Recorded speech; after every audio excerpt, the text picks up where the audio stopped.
introduces Team Vamos and one of their stars, their youngest stars here in the tournament, Error 404. We had a chance to catch up with the man who was so aptly named based on maybe a little bit of a mistake, but now it is caught on and caught by fire here in the MLBB community about how he's feeling going into the first match of MSC. We're now back here with Error 404 from Team Vamos. This is your first international. How are you feeling? I'm feeling a little bit nervous but excited at the same time. Nervous but excited. But more nervous or more excited? But I think more excited. More excited. That's what we want to hear. Because I heard, back home, in MPLMY, your heart rate's always off the charts. It's always above 130. Is that true? That's very, very true. That's true. Why? Why is it always so high? I think it's just the adrenaline of the game. Adrenaline of the game. What do you think today is going to be for you? I think it's going to be high also. What do you think? 140? 150? 140 maybe. 140 maybe, 130. But of course, we do see a shift in meta. It looks like the Assassins might be back in the jungle position. Are you excited about that? Yeah, I'm really excited because suddenly it patched back to Assassin threats. So you like the Assassins? Yeah, Are you good at the Assassins? I would say definitely better than the utility. Yeah. Okay. What's your favorite Assassin? For now, I think just Fanny. Fanny, okay. Well, we're going to keep an eye out for that. Do you have any message to your opponent today, Team Falcons Mena? Good luck, especially to my ex-coach, Coach Pao, and let's give a good match for the viewers today. All right. Thank you so much, Error 404. Over, back to you.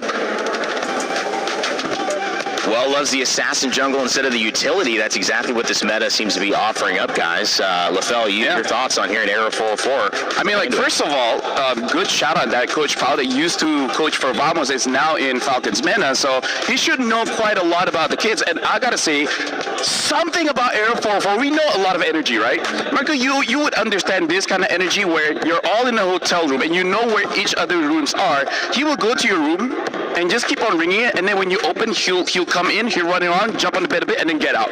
He's got that energy for sure. No, he's done it. He's done it to casters, he's done it to some of the players. So they're like, you know what, he's a good player, but oh my goodness, is he annoying. So that's why he's got the beats per minute that high. Dude, just running around, jumping on everybody's always head. 140. It's insane. During draft, 140. You don't realize mobile games, you could just do a lot of physical activity, unlike just being at a PC. So, one of the benefits is that he could still be ranking up at that point. He's that good. 17 years old, the star of Team Vamos. We'll see what he can do. But we also had a chance to catch up with Team Falcons Mena. This is a team that, again, did not make it last year to 2025's MSC and did not come in as the expected winner of the wild card. But somehow they are here. We had a chance to catch up with Boyette about why. Hey, Turner here for a pre-match interview with Boyette right before his match. So, quick checkup. Boyette, coming from wildcards now going into the first day of groups. How is the preparation like for the team? For the preparation, we don't know because we never practice because my teammate go to their home and try to study, and me, I'll go back to Philippines and try to fix my visa for this wildcard, for this EWC. Okay, so you don't have as much time to practice, but obviously you do have a hold of the meta, right? You have a hold of the meta, right? Maybe. Maybe. Because in wildcards we saw a lot more, tank junglers, and now we're seeing a lot of assassins. Well, we're getting rumors about more assassins. Are you familiar with this? Yeah, I'm familiar because I'm playing around game before we come here, so I think the team pretty much know about the meta. But it's all good, right? Yeah, all good maybe. Maybe.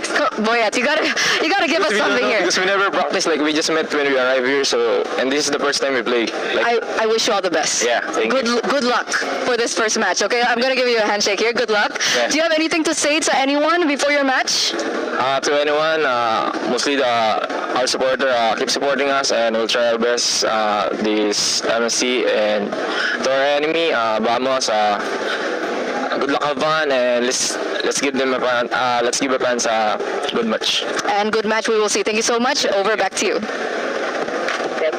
Well, looking to give the fans a good match. That message goes out to anyone, and I love that MLBB has such fun commentators and players to work with. Mirko, you're nodding there. Yeah, special message from Boyette. All right, Boyette. You know, the message to anyone, I like anyone. that. I like the anyone message. But who the heck was that? To your opponents, good luck, have fun. Where was the Boyette from Wildcard, bro? Bro, they got to step onto the stage, okay? No. Eterna was there. She was making it nervous. No. I'm good, maybe. Eterna has been making people nervous, I think. That's true. That's been happening. I'm nervous. Hey, Turner, you got to stop, all right? But I think Boyette and Error 404, one thing I want to see for sure isn't just the assassins, but I want to see the taunt. I want to see the emotion. These two players bring out the most out of a match by yelling, a lot of I love yous. A lot of I love yous in Malay and in Tagalog. So if I don't see that, I'll be very disappointed. And Mirko can't yell right now, and so that's why he needs you to yell for him, because he's kind of living vicariously through your yell. So make sure you do it. By the way, make sure you also get your pick'ems in, guys. It's EWC 2026, so you already know you got to be a part of it. You have $300,000 that you could potentially earn your share of. So make sure to get your pick'ems in for this match. It's open now. Get them in very, very quickly. All right, gentlemen, I'll go with you, LaFell. What's the biggest story here? Who has to get going? We talked about Arrow 404. We talked about Boyette.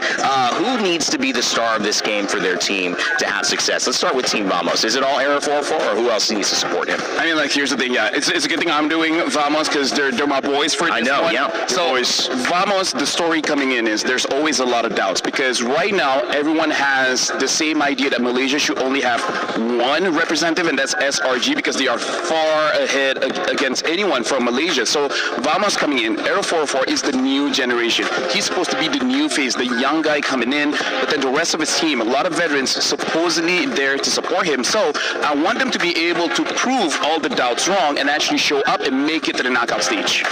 See, we got all those wise words for Vamos. I think for Falcons Mena, it's kind of sad, but it's true right now. It's just play your game, because it's so weird. We heard it in an interview with Eterna earlier. Boyette said they didn't practice. I'll give you another fun fact. I got this from Boyette and Sanji, not the mid laner, the XB laner for Falcons. He said they didn't practice for wild cards either. They're coming here with just the power of friendship, dude. Like the power of friendship. That's what Falcons Mena have. So at this point, I'm thinking, how do they synergize together? Gentlemen, before we get started, it's tough because we're coming in first day. We haven't seen the meta develop. We have ideas of it. Any predictions heading into this one? I think Close set? Are we seeing? I think close. Close. Full 3 games for me. Okay. Yeah, I feel like that definitely can be the case in terms of the heroes. I'm looking forward for Vamos to use a setter for supply, something like an Arlet, and then come into the in the jungle. Either a Ling or a Nolan. It's kind of like Arrow 4 style of play. I'm thinking more of the Nolan to be safe, but if they see an opportunity, I would like to see the Ling. I would love to see fast from Arrow 404, but for Boyette, maybe he actually takes this assassin meta to subvert our expectations. Maybe he goes for the utility jungle, because we've seen a lot of it already at MWI. Well, high expectations. That is one way to describe what MSE means to these players. Another way to describe it is what is at the end. $1 million and a chance at glory, regional pride, and the moment that every player dreams of capturing a championship. Let MLBB begin.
welcome to MSC at EWC 2026.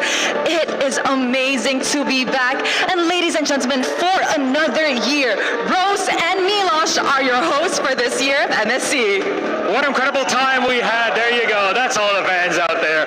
Last year we had a lot of fun together on here, Rose. This year we get to do it again. And every summer is MLBB season. We had it earlier on, or only last week, MWI wrapped up and Team Vitality were victorious, but it does not end there for MLBB. You continue on and start off with MSC. You know what, Milosh? Today we have 16 teams, the best in the world, battling it out for their nation's pride, prize money, and of course, club championship points. A lot on the line for all of these teams, as you said, so how about we bring them out on stage for you. So big introductions. First up with Team Falcons Philippines. Flap, Kyle, Haji, Super Marco, and Oquen.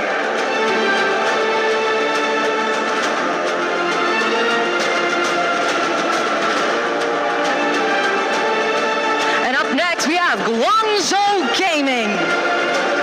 Modi, Recall, X-Ying, May, CY.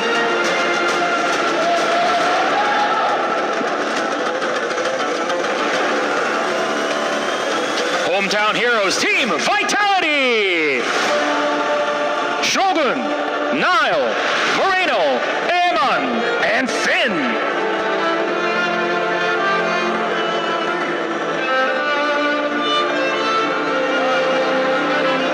Making their international debut, True Rippers. Rehansha, Jans, Asuna, Kimi, Garcia.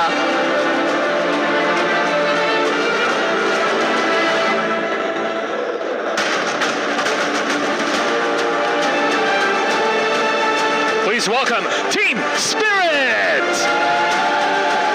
Kid Mama, Czar Egoist, Sunset Lover, Pico, and Sao.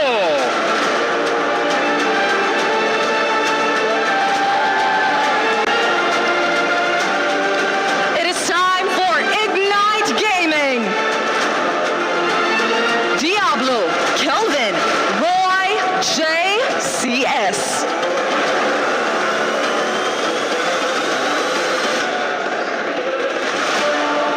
GK Esports. Aizen, Zeno, Quanok, Yaga, and Shen.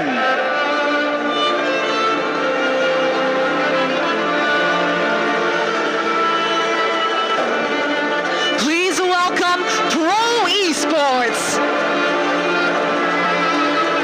Sorry, I'm Felix, Coily, Sa, PP, and Kuzen.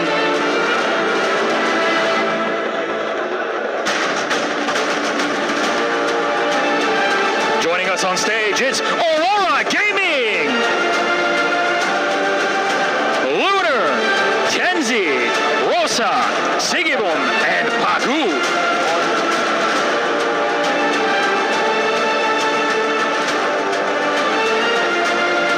And of course, it is Onyx time. We have Lutfi, Kyrie, Sans, Keyboy, Kelra.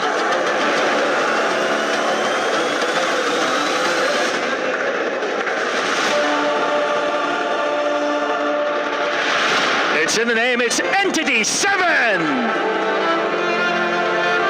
Akashi, Hide on Bush, Shin, Doom, and Vacoon.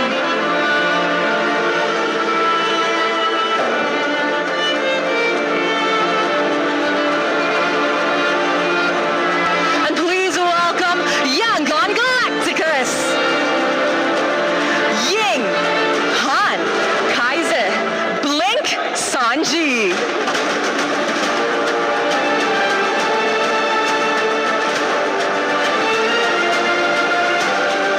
They'll hop and pop it, Selangor Red Giants. Cram, Stormy, Innocent, Yums, and Sakai's.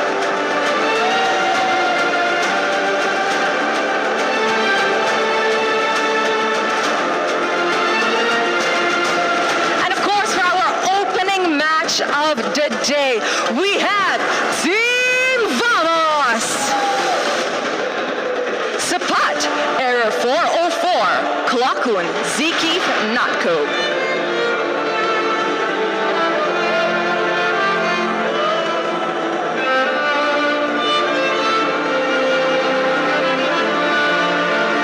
It takes two to tango, so please welcome their opponents, Team Flcm. Sanji, Boyet, Cuffin, Sano, and Troll.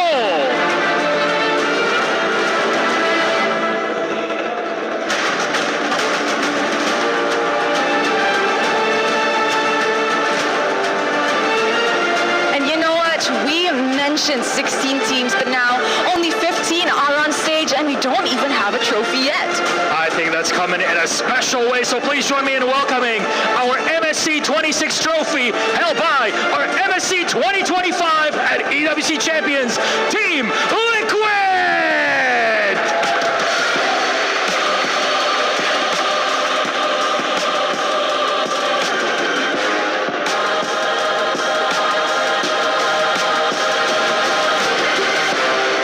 Sanford, Cole TZ, Sanji, Teddy, and JP.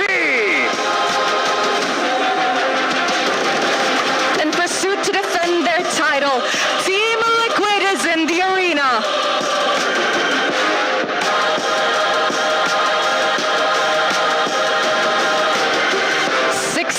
Of the best teams in the world, eyes on the prize, and of course, as we head into the land of dawn, only the best will prevail.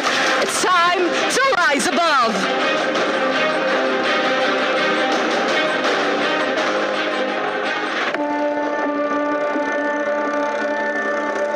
Bloodshed, tears, and glory. Bloodshed, tears, and glory. The land of dawn calls for contenders once again. Against all odds, GK Esports is here to win MPL MENA Season 9. Guangzhou Gaming! They go straight to the main stage. Ignite Gaming! MPLSG Season 11 crowns a new team. True Rippers are your champions. The place where a new chapter begins. The newcomers. MSC at the EWC Paris, for many of us, is our first. We may be the underdog. We may have sacrificed everything to come this far. We will prove why we belong here. It's the first MCT Grand Finals, and Entity will be your first champions. Bro! Esports is the reigning champion! Team of Falcons will push forward to the main stage of MSC. Congratulations! Vamos, as you punched your ticket to France for EWC. Breaking barriers, defying limits. The aggressors come with nothing to lose. We carry the expectations of our country, our families, the fans who believed in us. This is the stage we've been working toward. Maybe this is where a new Dutch house is born. Aurora Gaming has wiped the Yangon Galacticos out.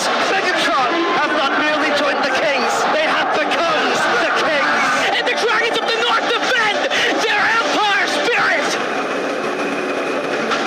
Challengers of the throne, the Titans stand ready. We have already achieved what many thought was impossible. Whether it's defending our regional title or taking down the champions of our region, we're here to break curses and set new milestones. Falcons AP better move it on through the grand finals. Slag Red Giants are your new champions. MSC 2023 champions. Team Liquid is your grand champions!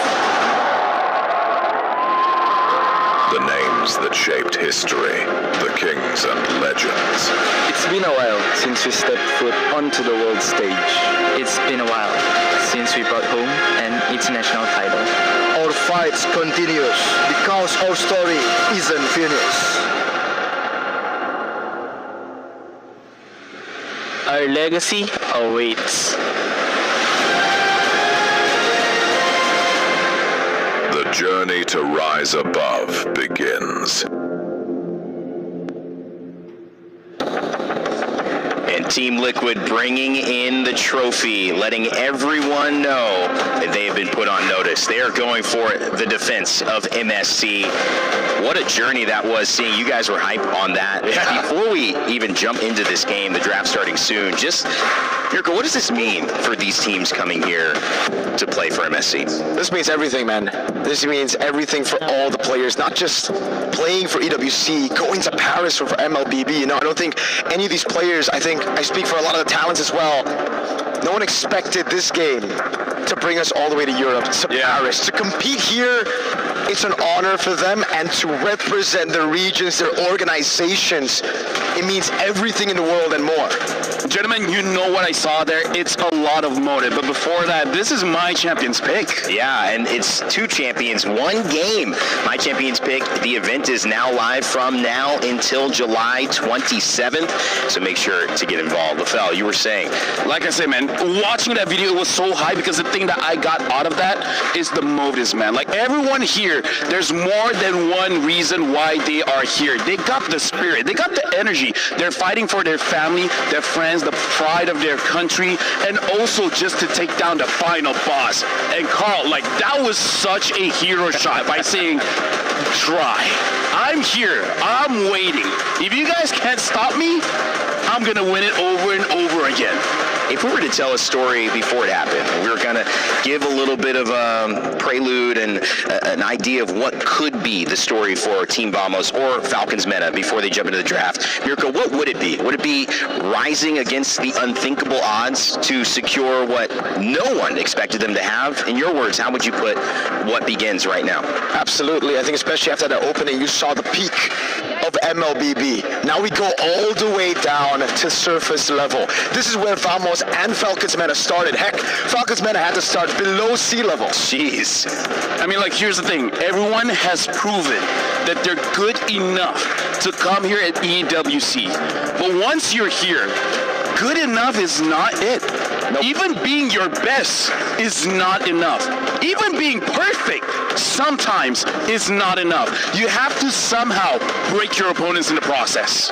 Nothing is granted. And good enough is not good enough. I like that. You got to somehow be your best, but you have to also let all the things that happen in a tournament happen and still survive those bounces. We've seen it in the World Cup that just ended. The ball doesn't always bounce your way. You have to navigate those moments where things feel good or they don't feel good, Mirko. And as we do narrow in and we see the big picture, we get a chance to now kind of focus our attention on two teams that are climbing that mountain. And in this way, as we take a look at the map reveal, it starts that mini moment of, hey, this is going to be what we're playing. Broken Walls looks like it's going to be the map. Lafel, what are your thoughts on that? Well, one of my thoughts is this might be just a little bit better for Falcons Mena here because they might go for a composition that has a tank jungle that can go for an early invade and able to get out of that scot-free. And Broken Walls may not be the very best for picks like the Fanny or the Ling. We'll see whether even in that situation, Air 4-4 will still go for those picks. And as we do look at these picks, and again, narrowing down, we see the map. Now it's time to almost start looking at what is the composition, because this idea of the jungle has been something you guys have been discussing in the green room quite a bit. Mirko, for those coming in, do you really expect to see a lot of, I guess, the unique heroes that we saw at MWI increase because that jungle has become more available? I think we're going to be seeing a lot more unique heroes, but not the ones that we saw at MWI. Okay. A few of those heroes we already saw at MWI. Again, a lot of utility jungle usage all the way to the grand finals. I feel like we're going to be seeing a lot more aggressive picks here, assassins coming down, and even maybe a bit more diversity in mid. We've been talking a lot about the jungle. I think now we need to move our focus into the mid lane. In the last few years of MLBB, it almost seems like it's just been 1 to 3 heroes in the mid lane. I think the meta has opened up a lot. I think a lot of picks that you guys back at home aren't expecting will be coming out because of the assassin picks. Those vulnerable heroes like the Yi, like the Farsas, or even the Gorgs that have been meta for a while may not see the light of day. Heck, we might see more heroes like the Kadira, the Eudora to deal with the assassins. So that entire meta shifting because there's more pressure. Yes. From the dangerous jungles. It's volatile. That'll be interesting to see. And, you know, I want to go back to it. Star players. I mean, we talked about Arrow 404, but Zekeef as well has been somebody who has kind of been that new version of Team Vamos trying to claim that youth.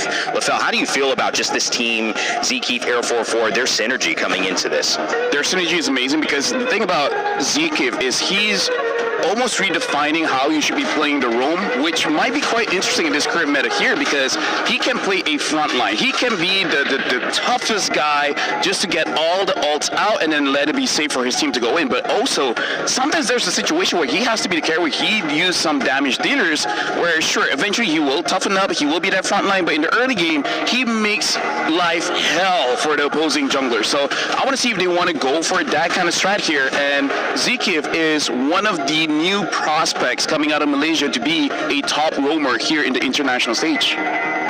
Expect a lot of that, by the way. Hirara, Fanny, both banned out. From what I've heard, those are two most prioed heroes. The Atlas is first pick prio for Team Vamos. This will erase a lot of that pressure and actually a lot of the comfort picks from Falcons Mena.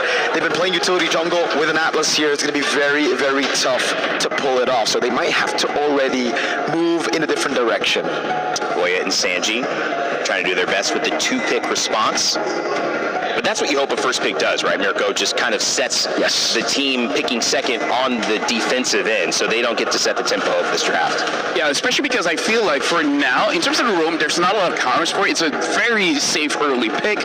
It's really the EXP as well as the jungle that can really get counter out. So I kind of feel like that's something that Vamos wants to be careful of. If they see certain picks coming up from Falcons Meta, that makes it much easier, then they will go for it. But look at this. Falcons Meta already picking up the Arlet as well as the Valentina. The Valentina, I think, is just an overall okay pick, but also maybe to deny supply of a potential pick for the Sora. But the thing is, Paquito is still there. Esmeralda is still there. There's still good picks for Vamos here. So the Arlet, I think maybe just to take it away from Supai, but also doesn't it show that Falcons, they want to pick up an Akai later?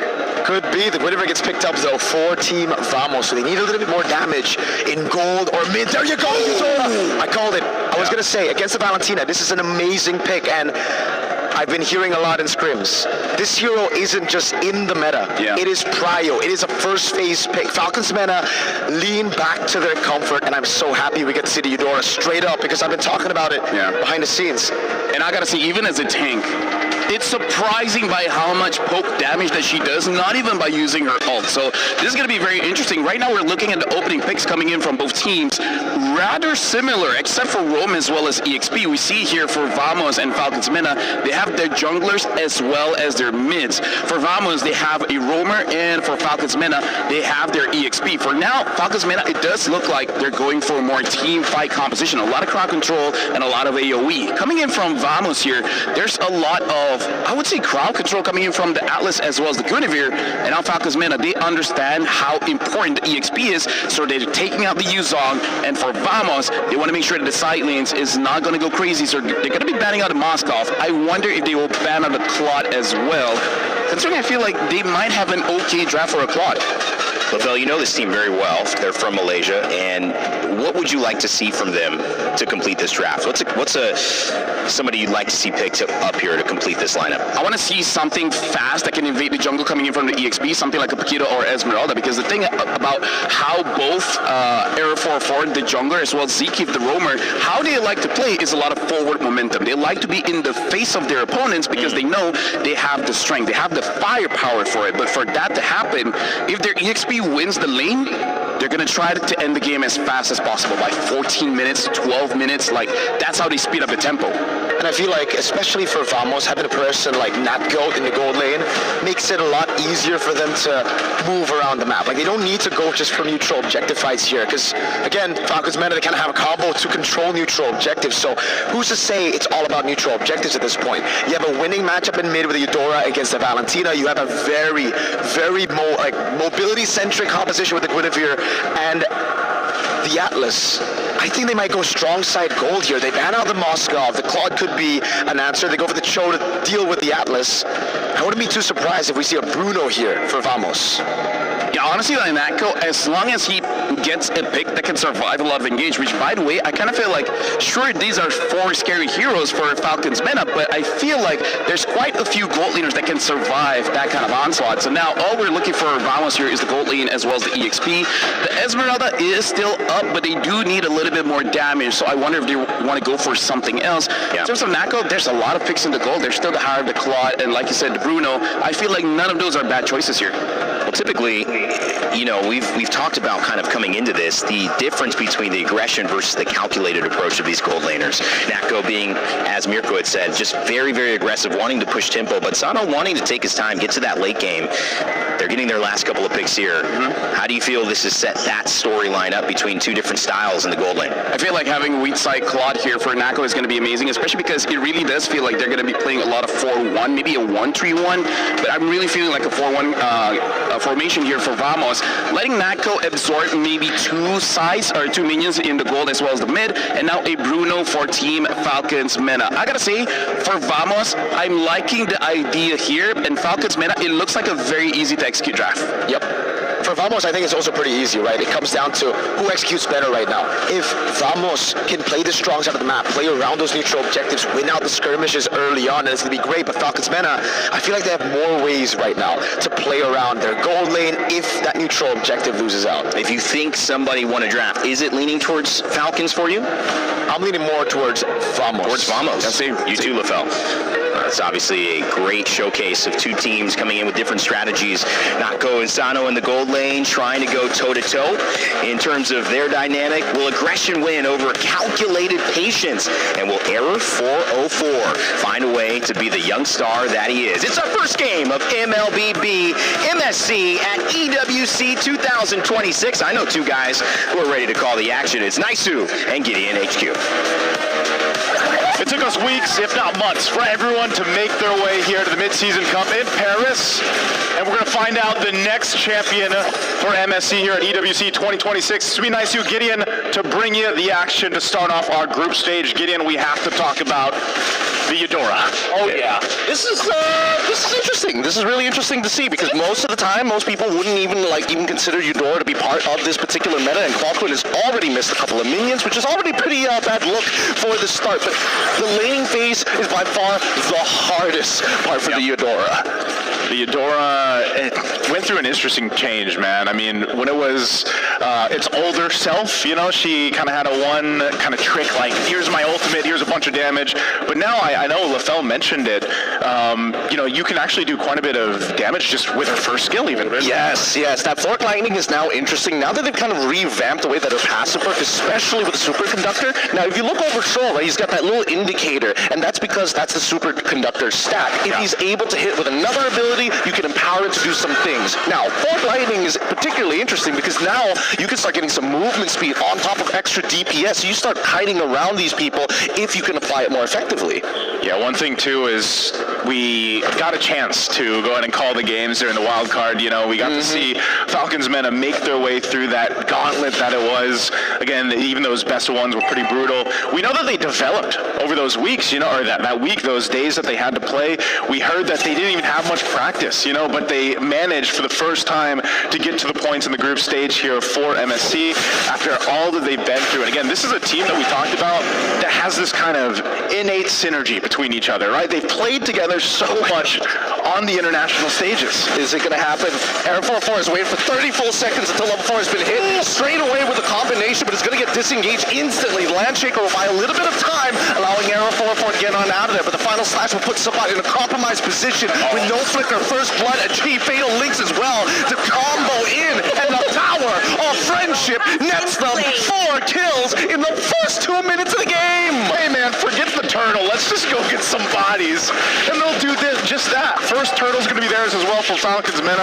What a start. Let's take a look at the replay here, brought to us by STC. I mean, again, man, this was a setup waiting to happen. A flicker, a stolen Fatal Links for Cuffin was the setup. Yeah, great eyes on Cuffin, actually, because he saw the angle. It's like, maybe I can actually get a little bit more. They could have been happy with just 1 kill, but they decided we're going to go above and beyond. And now, unfortunately, that wasted 30-second angle that Aero 404 was sitting up on that top side for to try and unlock Subot has now failed, and now has put him significantly behind, because if you look at Boyette, he's already level 6 to Aero 404's level 4. Yeah, this is one of the things, again, where, you know, if you're able to go ahead and get these early starts into this game, the current meta that we're seeing, snowball potential can be quite insane, and you're talking about a 2,000+ gold lead already at this point, nearing that 4-minute mark. You're setting yourself up successfully here for Falcons Mena. And across the board, too, Troll, again, one of the, I would say he's a prominent choke player. This is probably his best, or one of his best picks that he brings to the table. It's what he kind of made a name for himself in their first international experiences. And, you know, now that you have this lead, you can take that chance. Try to set things up. Speaking of setting things up, they already have the Wombo combo of a lifetime, but Troll, they don't have enough base damage to kill him just yet. Luckily, he is rocking the tank emblems, able to keep him alive for the time being. But for now, it just goes to show they're just getting stat checked early on in the game. Stat check for now. Here's another. Oh, now once again, getting the superconductor off the Boyette. Well-timed heavy spin. Now this is a big issue that I'm seeing, right? Because Vamos, they've got a lot of Wombo combo tech. If Falcons, Mena, are in the right place at the right time, that heavy spin kind of counters everything. Same can be said about the final slash, the end. But the fact that everybody has flickers, it really goes to show, yo, we are here to fight, we are here to combo, and that's it. The heavy spin's so good, man. And that's why the Akai, over the course of the past weeks, if not months up to this point, he's been taking a value in terms of hits. Oh, Troll, I was waiting for it. Already had the way of the dragon, but Sabah manages to get on. Do we see the punish? And yes, it is good. It pulls one more over the wall. Almost unintentionally, but they already saw everything. This is one back, a double kill for Vamos to pull him back into a better position. Hey man, Vamos brings himself back to this game. They should be able to go ahead and take this turtle as well, so they'll even out the objective. Turtle takes really good counter punch. Again, this was Troll starting that fight up, but Vamos saw it coming and they responded exactly how they needed to. Now after the turtle, they'll rotate down to the bot here. They want to put some pressure on Sano if they can. Very nice. I like the way that Vamos is taking advantage of this, right? Initially, the game plan is if he just gets Sabot a slight lead in the lane, that lane should be basically done for, and then we can go straight back into team fighting and play for our strong side like Mirko mentioned earlier. Yeah, there's a lot of... Oh, wait, the dragon. Onto ZK's side? I don't know if that's who you want to kick, you know? I mean, yeah, here's what... You're just saying hi. Here, I'm going to kick you in the air, you know? I know you're an Atlas, but he might have wanted that here. I don't know. He probably would have wanted the way of the dragon. It would be nice if he had it, but Nako still has Purify, so it doesn't really matter. Very surprising to see that despite Nako not exactly having the greatest of matchups into this Bruno, that he usually, Bruno usually is the one who takes down the first target. This time, it's Nako. And Nako's up 700-ish gold, almost to the 700 point, right? This is, yeah, again, one of those cases where you see a lot of gold laners, they just kind of sit in their lane, they do their thing, they get farmed up. I call it the gold lane experience. And for a Claude especially, you want to hit that power spike, right? Those 3 items. Bruno hits it a little bit faster because of just the nature of the hero. But, you know, right now, both gold laners are set off in a really good momentum in their own. This is, Zeke actually looking for a potential pick, but not going to happen. Now, Nako can just go ahead and switch over sides and continue to farm up. I think what you meant was actually Claude's the one who gets it faster. His items are significantly cheaper compared to like Berserker's Furies and Haas Claws, right, coming in from Sano. So the fact that we're seeing Nako already doing so well, oh boy, this is dangerous. Final slash coming through and Zeke getting Wombo combo to the ground. But let's see what the Falcons can reach for a little bit more. They decide not to after using 4 ulti and they back away. Okay, so no flicker burn. It looks like Falcons Mena. Do they still want to put some pressure here, Troll? They're trying to call it. I think that at least for Troll's ult, it shouldn't be anywhere close. I'm not 100% sure. This Cuffin definitely can steal an ult. Ooh, look there at Boyette. Here we go. Turtle, 3rd one of the game. Last one here. Fighting for space. Already, spatial migration is good. Now into the blazing duet. Nako somehow is the one who actually takes away this turtle. And now they're on to Boyette. A double kill for Nako so far, and they're not done. Do they have the Fatal Links to actually pull? They've delayed enough. tough time, and Sanji unfortunately cannot outplay into 4 members. Okay, the firepower seems to be there for Vamos. They get the turtle, they're looking for more fights, potentially here. Ooh, and now underneath the turret, stolen Fatal Links on towards Nako, but it doesn't matter. He has Purify, gets out of there quick, and now, in fast succession, from that bot tier 1, they've taken away the purple buff, they've taken away the mid turret on top of defending their own jungle. Vamos is taking a whole lot, man. I mean, think about it. Just minutes ago, you have that 2,000 gold lead for Falcons Mena, and it's changed so quickly. You know, the pendulum has now swung over to Vamos. They're knocking down tier 1 turrets now, taking what they can to set themselves up for that first lord here in about a minute. Looking at the items coming into place.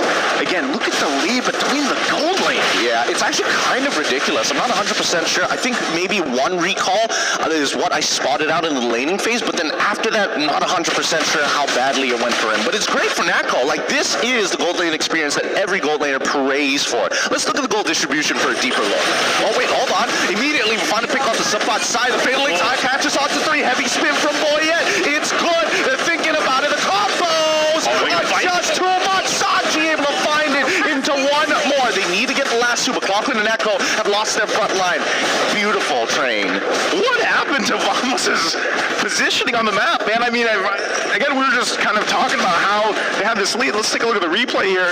Once again, they just catch out Sapat. The rest of the team gets, they got heavy spun on, man. That's what happened.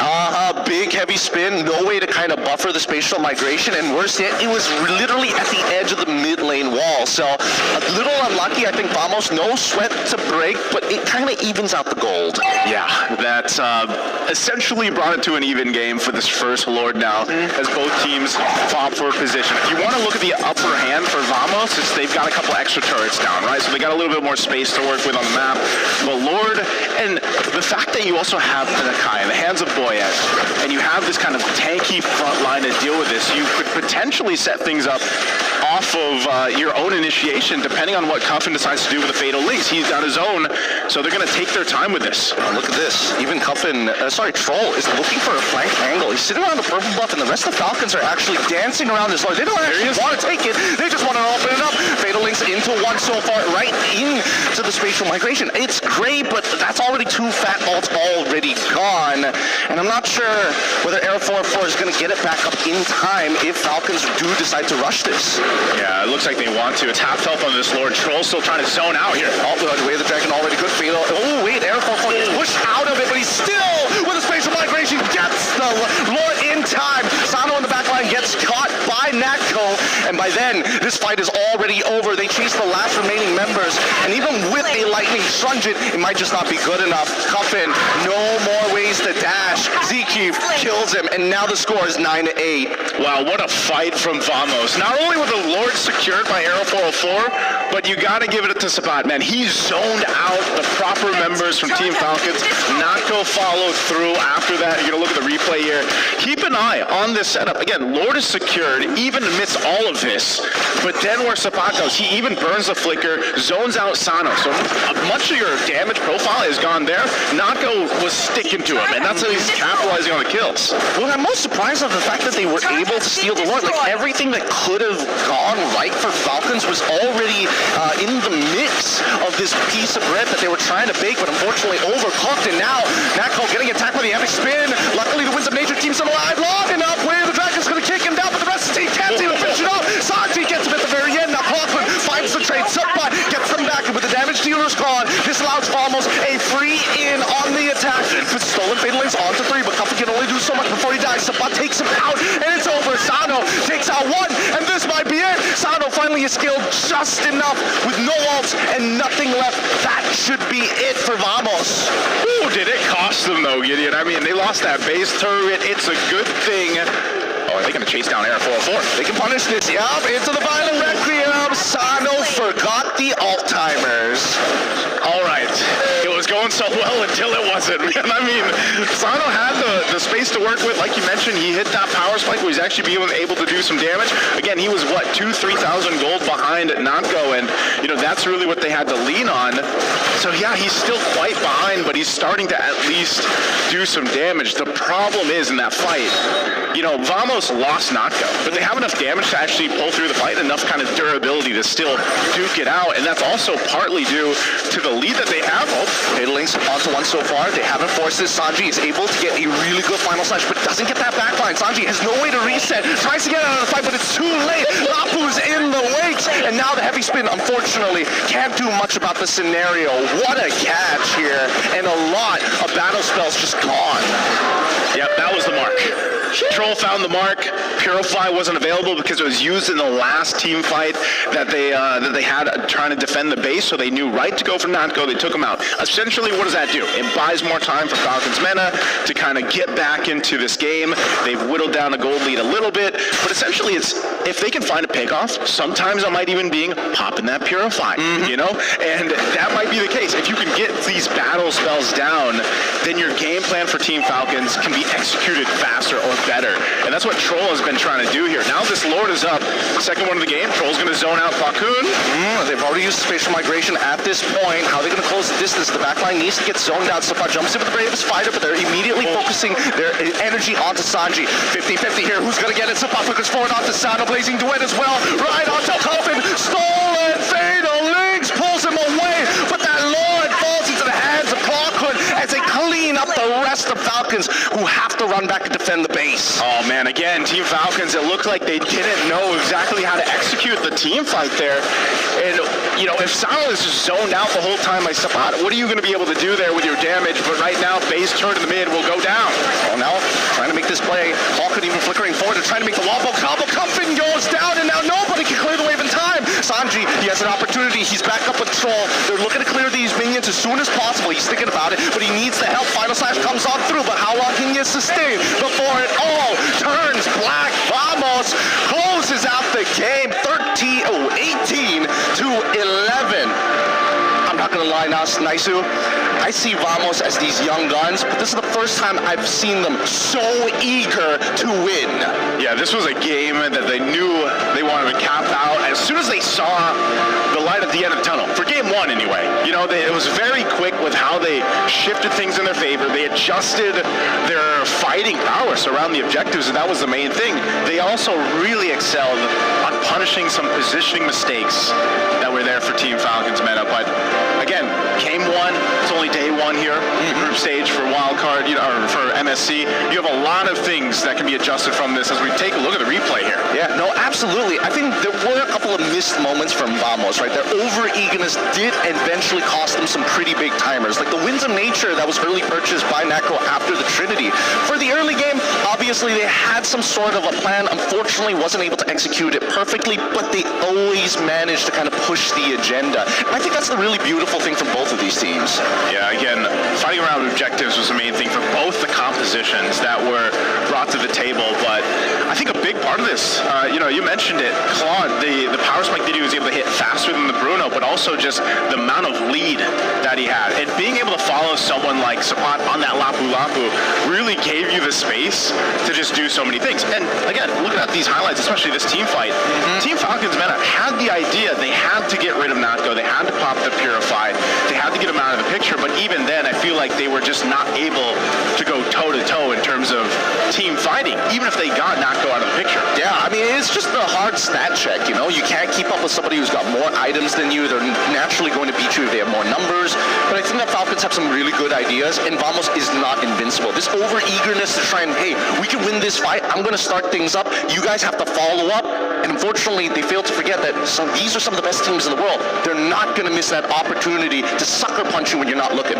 Yeah, one of the things here, that's game one. We're going to be throwing it over back to the studio.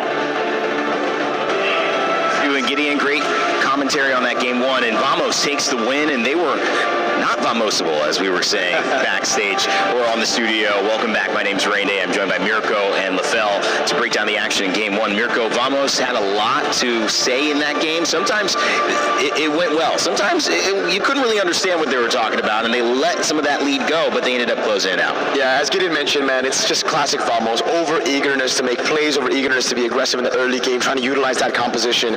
Got them in a few dicey situations, like that crazy miscoordination by Sapat and also Error 404 up top. But, all is good. They were able to come back, recover from that and do really, really well in the mid-game by taking those neutral objective fights as expected. Yeah, I feel like in that game, one of the reasons why the eagerness wasn't that punished that well is because really what Vamos was trying to do was to disrupt the tempo, because they understand the timing for Falcons Mena where they like to set things up. So Vamos did not allow for the setup to really happen. In fact, there are some situations where they disrupt that setup by Air 404 going in. Even though he's the jungler, he's the first one to go in. And I feel like for Falcons, the reason why it didn't look all that well is because I don't think they utilized the draft that great. They weren't able to get the catches. There are some counter engages that was good, but not enough. Yeah, Sapat on the Lapu Lapu, obviously a big initiator and helped that team zone out. But also, in terms of the storyline there, at the M6 Swiss stage, we were kind of prepped on what this matchup means. Most of that team not here, but Sapat, one of the only members of Team Vamos when this team was formerly named Twisted Minds. The majority of this Falcons Meta team took them out of M6. So Sapat maybe still has something to prove, maybe a little bit more to his match than some of the others, and he certainly did it in this game. Yeah, he recovered really, really well, and they were able to come back in this game from that early. Wait, how bad was it? Was it like a 1,000 goal lead early on, right? The four-man pick. It was almost 2,000. Yeah. It was almost 2,000, and then it goes down to 1,007 to 700, and then over to Vamos. I gotta say, Sapat, the biggest change a few years back until now, those years, he was doubtful. He was like, I don't know if I can do it, but now he's like, you know what? I don't care. I'm the underdog. People don't see me as the potential champion. No pressure. I'm gonna go in fearless. Yeah, sometimes that, kind of being in the moment, losing out on it, but sticking through it, it makes you a little fearless. You're like, what else can go wrong, right? Morale is very important, man. Having that confidence, as this guy's doing 6-7 as well. Yo, Vamos right now. If I look at them again, if I look at Falcons Mena, I think it comes down to also Falcons Mena leading towards their utility jungle picks that got them the wildcard win. The Akai pick was fantastic in the wildcard. Here as well, you can see why they picked it up against the Atlas. But I feel like if you look at this game again, you see that massive gold lead, you see that massive XP between the junglers, and you can see why it's going to be very hard for an Akai this meta if you fall behind. If you get all this early neutral objectives, all G, brother. But if you lose just a bit, which happened, I don't know how that happened, by the way, Natko stole the turtle once, and then the second or third time it was Eudora. The only reason I don't want to clip it is because there's so many times he just retreat early. He literally retreat early, and there was like about 100, 200 HP left. Yikes. Eudora stole it, and Claude stole it.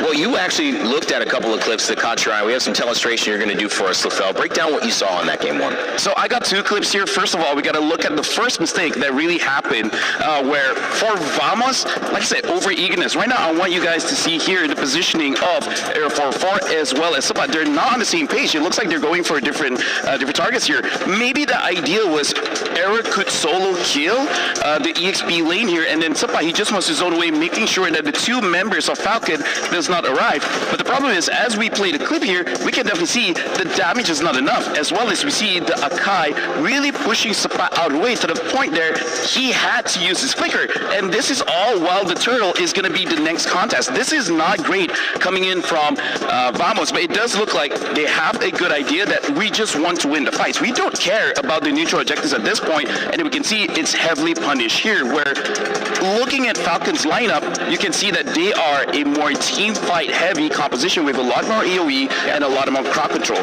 So that's the first clip here that we see, but we also got to look at the second clip of where Vamos really turned things around, but it is also off of the mistakes coming in from Falcons. Thank you very much, Marco, by the way. Yeah, great assistance. Yeah, right now we see Sapat already use his bravest fighter, so he actually doesn't have a great way to engage the fight, but look at Aero 404. At this point, it really does look like Vamos, their idea isn't for those neutral objectives, they just want to go for the kills. As we play the clip here, we see that Troll is moving forward. They don't have full information of where everyone is, and then they just go for Troll because they want to eliminate the crowd control. That's the biggest aspect of why they lost in the previous fight. So they go on to this, and then we'll see here, actually Boyet had a slower retribution time. If I can release for a bit, hold on, 1, 2, okay. Hard for me to pause during that moment, but you can definitely see Vamos, they got the turtle, but that was not their intent. Their goal was to get for the kills, and they were able to do that, so good on Vamos, and then I feel like that's just something that Falcons has to look out for. Great showcase and great assistance there. Assist of the game. We don't have MVP right now. We do have an assist of the game. That was Mirko, assist of the studio segment. Guys, I mean, that was to me also kind of the thing that Vamos made sure they were going to do, which is set the tempo.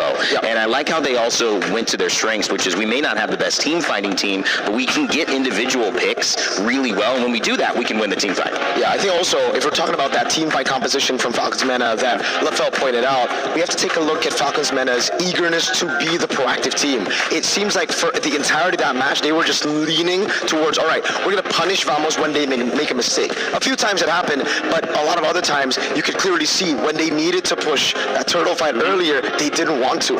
On the show, you need to jump on the Guinevere before the Guinevere jumps on you. And because they were just too reactive, it caused them to lose a lot of those early fights that got the Akai super far behind for the late fights. All right, well, we'll see what they can do to change things up. Coming up, though, for you, just a reminder that we've got Rhino Day. 2 games and 1 champion. Sorry, a brand new interactive effect. That's what it is for Rhino Day. And it's now available. Check it out and join the celebration. So, a brand new interactive effect.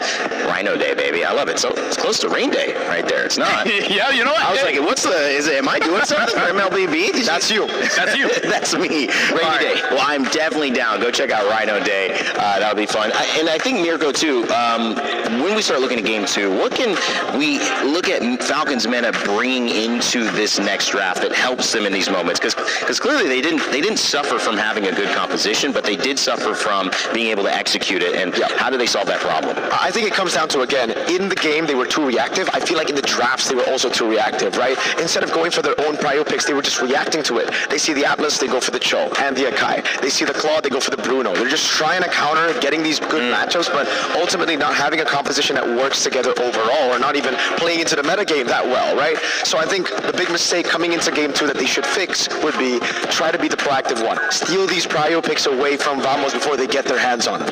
Prio pick's going to be important here for Vamos and for Falcons MENA. Vamos in this best of 3 have a chance to close it out right after this, but of course Falcons MENA trying to push it to a 3rd game. They're going to have to come with some adjustments for sure. A lot of time to check things out too, and when you're on a stage like this, Lefel, we mentioned the stakes and we also mentioned the bigger narratives of these teams. Wild card was not easy, and they got here. They do not want to go home or at least lose this first game on their first time at this stage 2-0. Something that I do have to say is a lot of teams, they suffer from the fact that there's 16 teams, and sometimes you can't have the same mindset for all 16 teams, right? For example, we saw just now that Falcons try to play more methodical, play more slowly, play more reactive, but against a team like Vamos, this is a game that who starts first, they will most probably win, unless they just miss a lot of ability. So I kind of feel like it's difficult, but you can't look at Vamos like Team Liquid. You can't look at them like SRG. Maybe against Vamos, you have to be slightly bit more disrespectful, being like, I'm just going to go fight for you because you're not that good enough, right? Yeah. Because, like, again, not to throw shade to Vamos, but this is the reality. When you're going up against competition where many different teams are here, you can't have the same mindset. You can't have the same strategy against every other team for the simple fact not everyone has the same habits. Broken walls. Again, Mirko. Back to back. Ooh, I don't know. I mean, they played it so well, Vamos, in that game. They were even, like, double down on some of these ganks as well. So I think go back to the drawing board, do exactly what you did in game number 1. And for Falcons MENA, again, it's all about stealing those picks. Maybe even stealing Blue Side, which they did. Fanny Ban and I believe the Hirara. This is the question, though, right? Do Falcons MENA play the Hirara? If the Hirara is left open, I feel like first pick should be the Hirara. But then Vamos just get their hands on the Eudora Atlas. Yeah. I mean, like, here's the thing. Even Hirara was open. I don't remember them actually using the Hirara. That's the thing. I mean, Wildcard was different, though. Yeah, no, they would use a Hayabusa. They would use a Easton Shin. Maybe even a Nolan. So, yeah, we definitely got to see how it really shapes up here. For now, Falcons MENA looks like they're on the same side for Vamos when it comes to Phoveus. Phoveus is something that they do not want to deal with. And now Vamos themselves ban on the Atlas. So they're really respecting Troll here, making sure that Marcel and the Atlas is not there.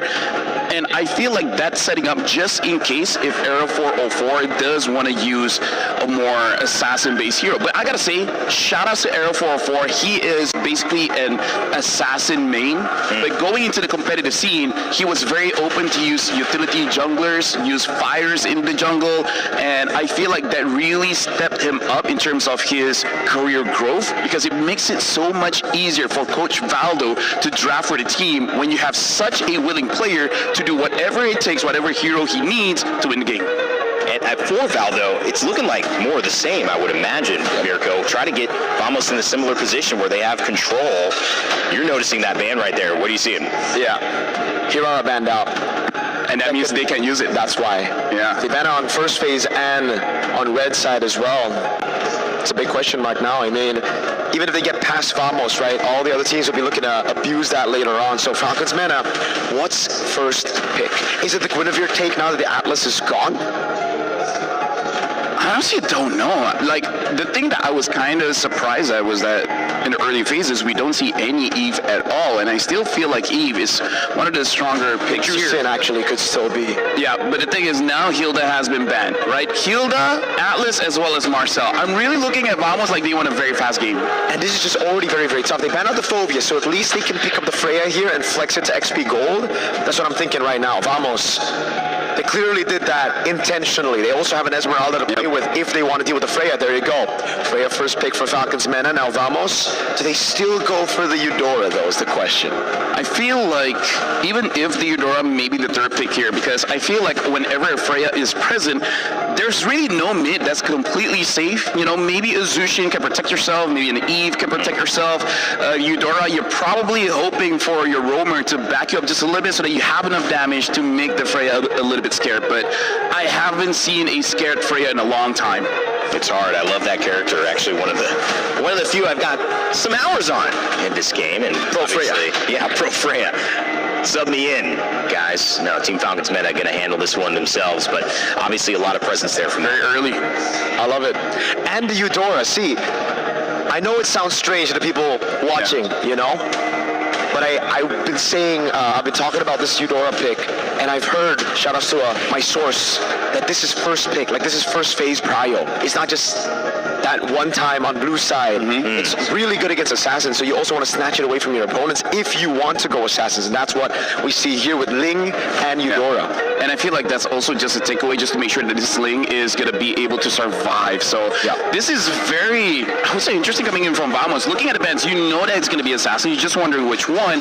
And considering it is broken walls, they still go for the Ling. I'm very excited to see how Air 404 pilots this, because it is one of the heroes that he used quite a lot in his amateur days, but we haven't seen his Ling on the pro field just yet, just because Ling hasn't been meta for a very long time.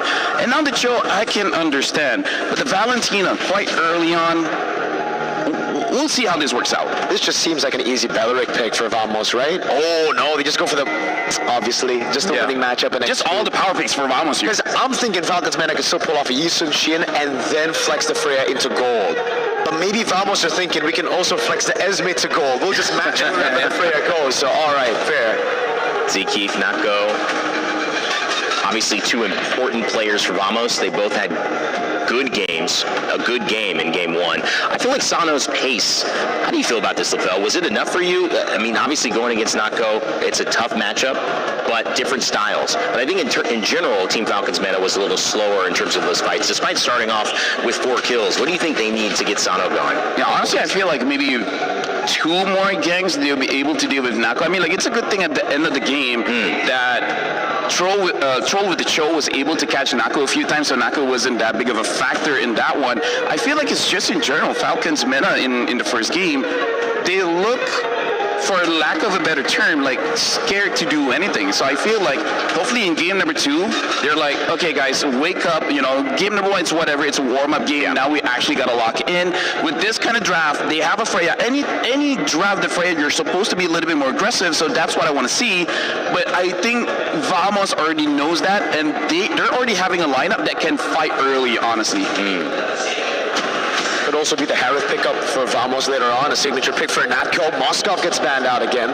The Clog snatch away is also still there.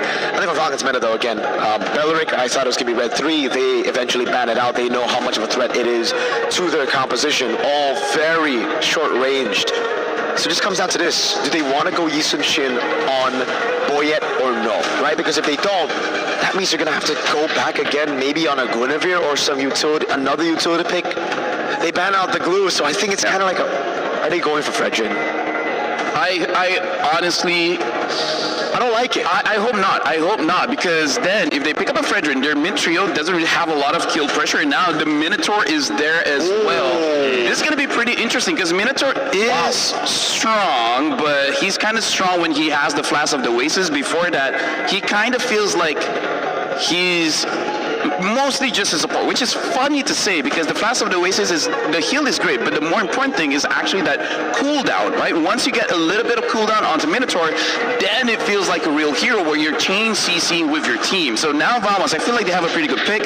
If this Valentina was swapped with the Zushin, I feel like they could have dealt with the Minotaur much easier. And it's so good because, all right, the heart comes around, and Vamos were leaving the... Yeah, okay, so it is a Freya in the gold lane. Alice goes to XP. Now, Vamos, do they answer the Freya with a carry, or do they flex the Esme into the XP, or sorry, into the gold lane? Oh! Wow, okay. Okay, this is crazy because my boy told me that this was showing up in scrims. I didn't know we were going to get to see this early. I mean, I also heard it's good. Seen a few in ranked games, but yeah, honestly, this is a big surprise for me. I want to see how this Melissa really turns out.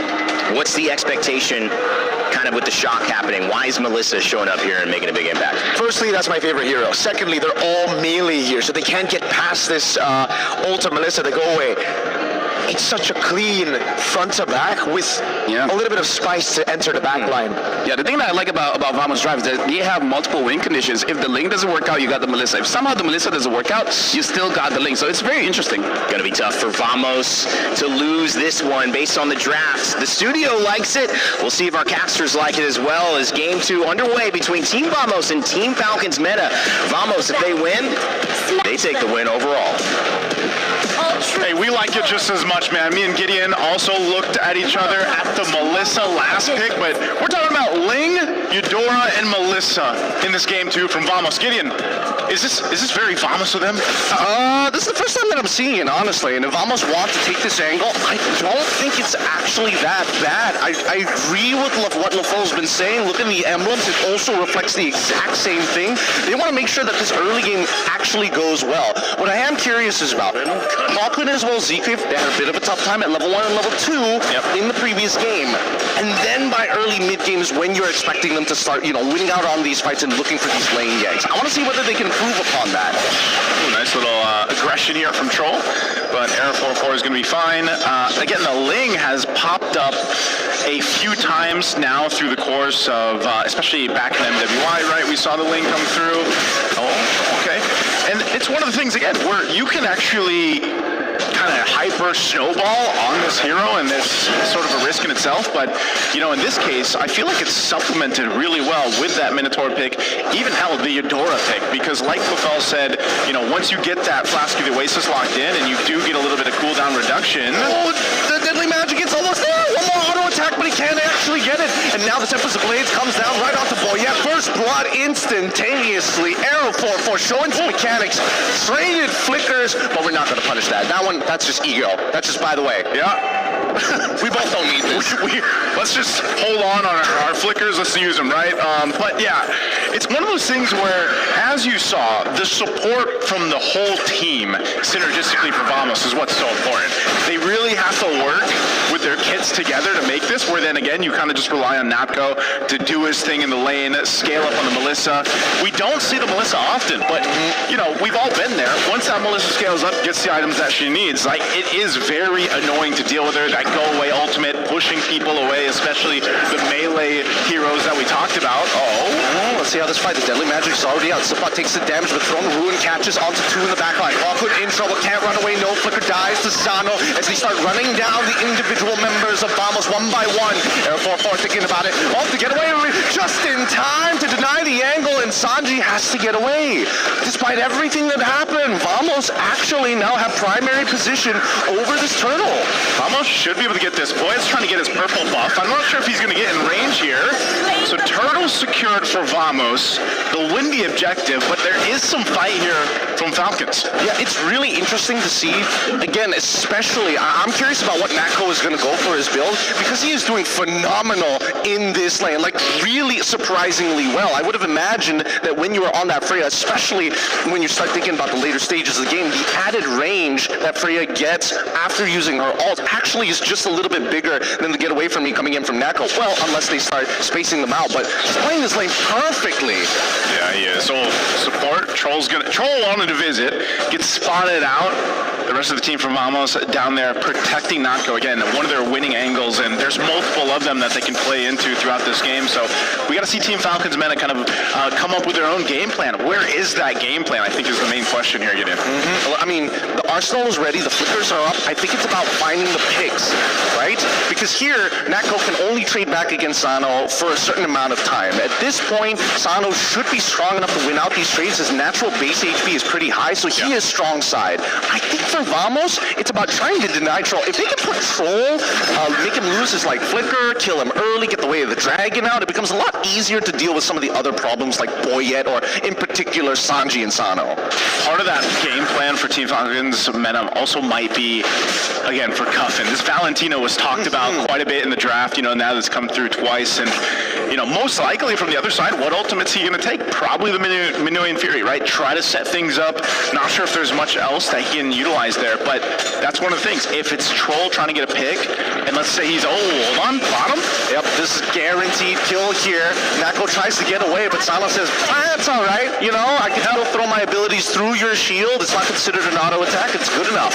Yeah, as soon as if Troll can get a kick, he gets a kick on Natko. So good play made there down in that bottom gold lane. Perfect timing for this turtle to be up too. He's going to be back up, but they'll try to blitz this. Oh, Troll right immediately on top of Clockwood, even though he had some peel, it's just not good enough with Throne of Ruin on top of him. Air 4-4 now cannot join this fight. He's thinking about trying to go for the steal, but he's getting blasted between the walls in midair. Now Tempest of Blades already up, looking for a trade onto Sano's side. The kick already came back up, and immediately Natko gets punished for it. They're looking for anything, but unfortunately the timings are all wrong. Subot getting gold by 4 underneath the turret. Oz Esme, and finally Cuffin secures that kill. Phenomenal fight there from Team Falcons, and I don't know, man. Natko's got to be feeling it. He's been kicked twice now by Troll. Definitely not feeling too good. And just when we thought, as we look at the replay here by STC, you can see how this fight breaks out. You even come to this fight, Natko just revived, dies again off of the kick, and so now you're further behind. So that same scaling that we see in Game 2 is not going to replicate what we were able to see from Natko in Game 1. Yeah, I think that Vamos might be allergic to getting purifies at this point, right? Everybody needs that flicker to make a play, to get out of some pretty tight situations. The more reliable spell usually is supposed to be purified, but at the same time, that makes you a susceptible target. Everybody is going to target you as soon as your abilities are down. And that should be said about everything, because now with quick rotations here, Sano should be able to take this top tier 1 without much congestion. Okay, turret down, Sano's able to do that. He is a menace to deal with. He's even got the Vengeance, which kind of just helps him, dealing with if he decides, like what we've seen with the Freyas most of the time, they're able to go 1v2, 1v3 in some cases, and you get a start like this for Sano, you're going to be a big obstacle in the way for Vamos to deal with when it comes to these team fights breaking out, especially when we get past this next turtle, then the Lord. So now it's Vamos' idea to, how do we make this work? Troll has been doing a great job just either zoning out, like being a threat, utilizing his kit, and whether he kicks someone or not. Oh, wait, Tempest Blaze, they've already thrown out some good abilities, and a combo Boyet, and then into the Minoan Fury. Oh my god, it's a massacre! And now Sano looking to clean up the backline. Oh, Ruin does not connect, and Zeke, if he knows he's done for. Gets the heal just in time, and now Saban now 4-4 need 1v2. Sano and Sanji is trying to peel them up, and luckily they've got the DPS from Natko's side. Oh man, the reinforcements from every single angle.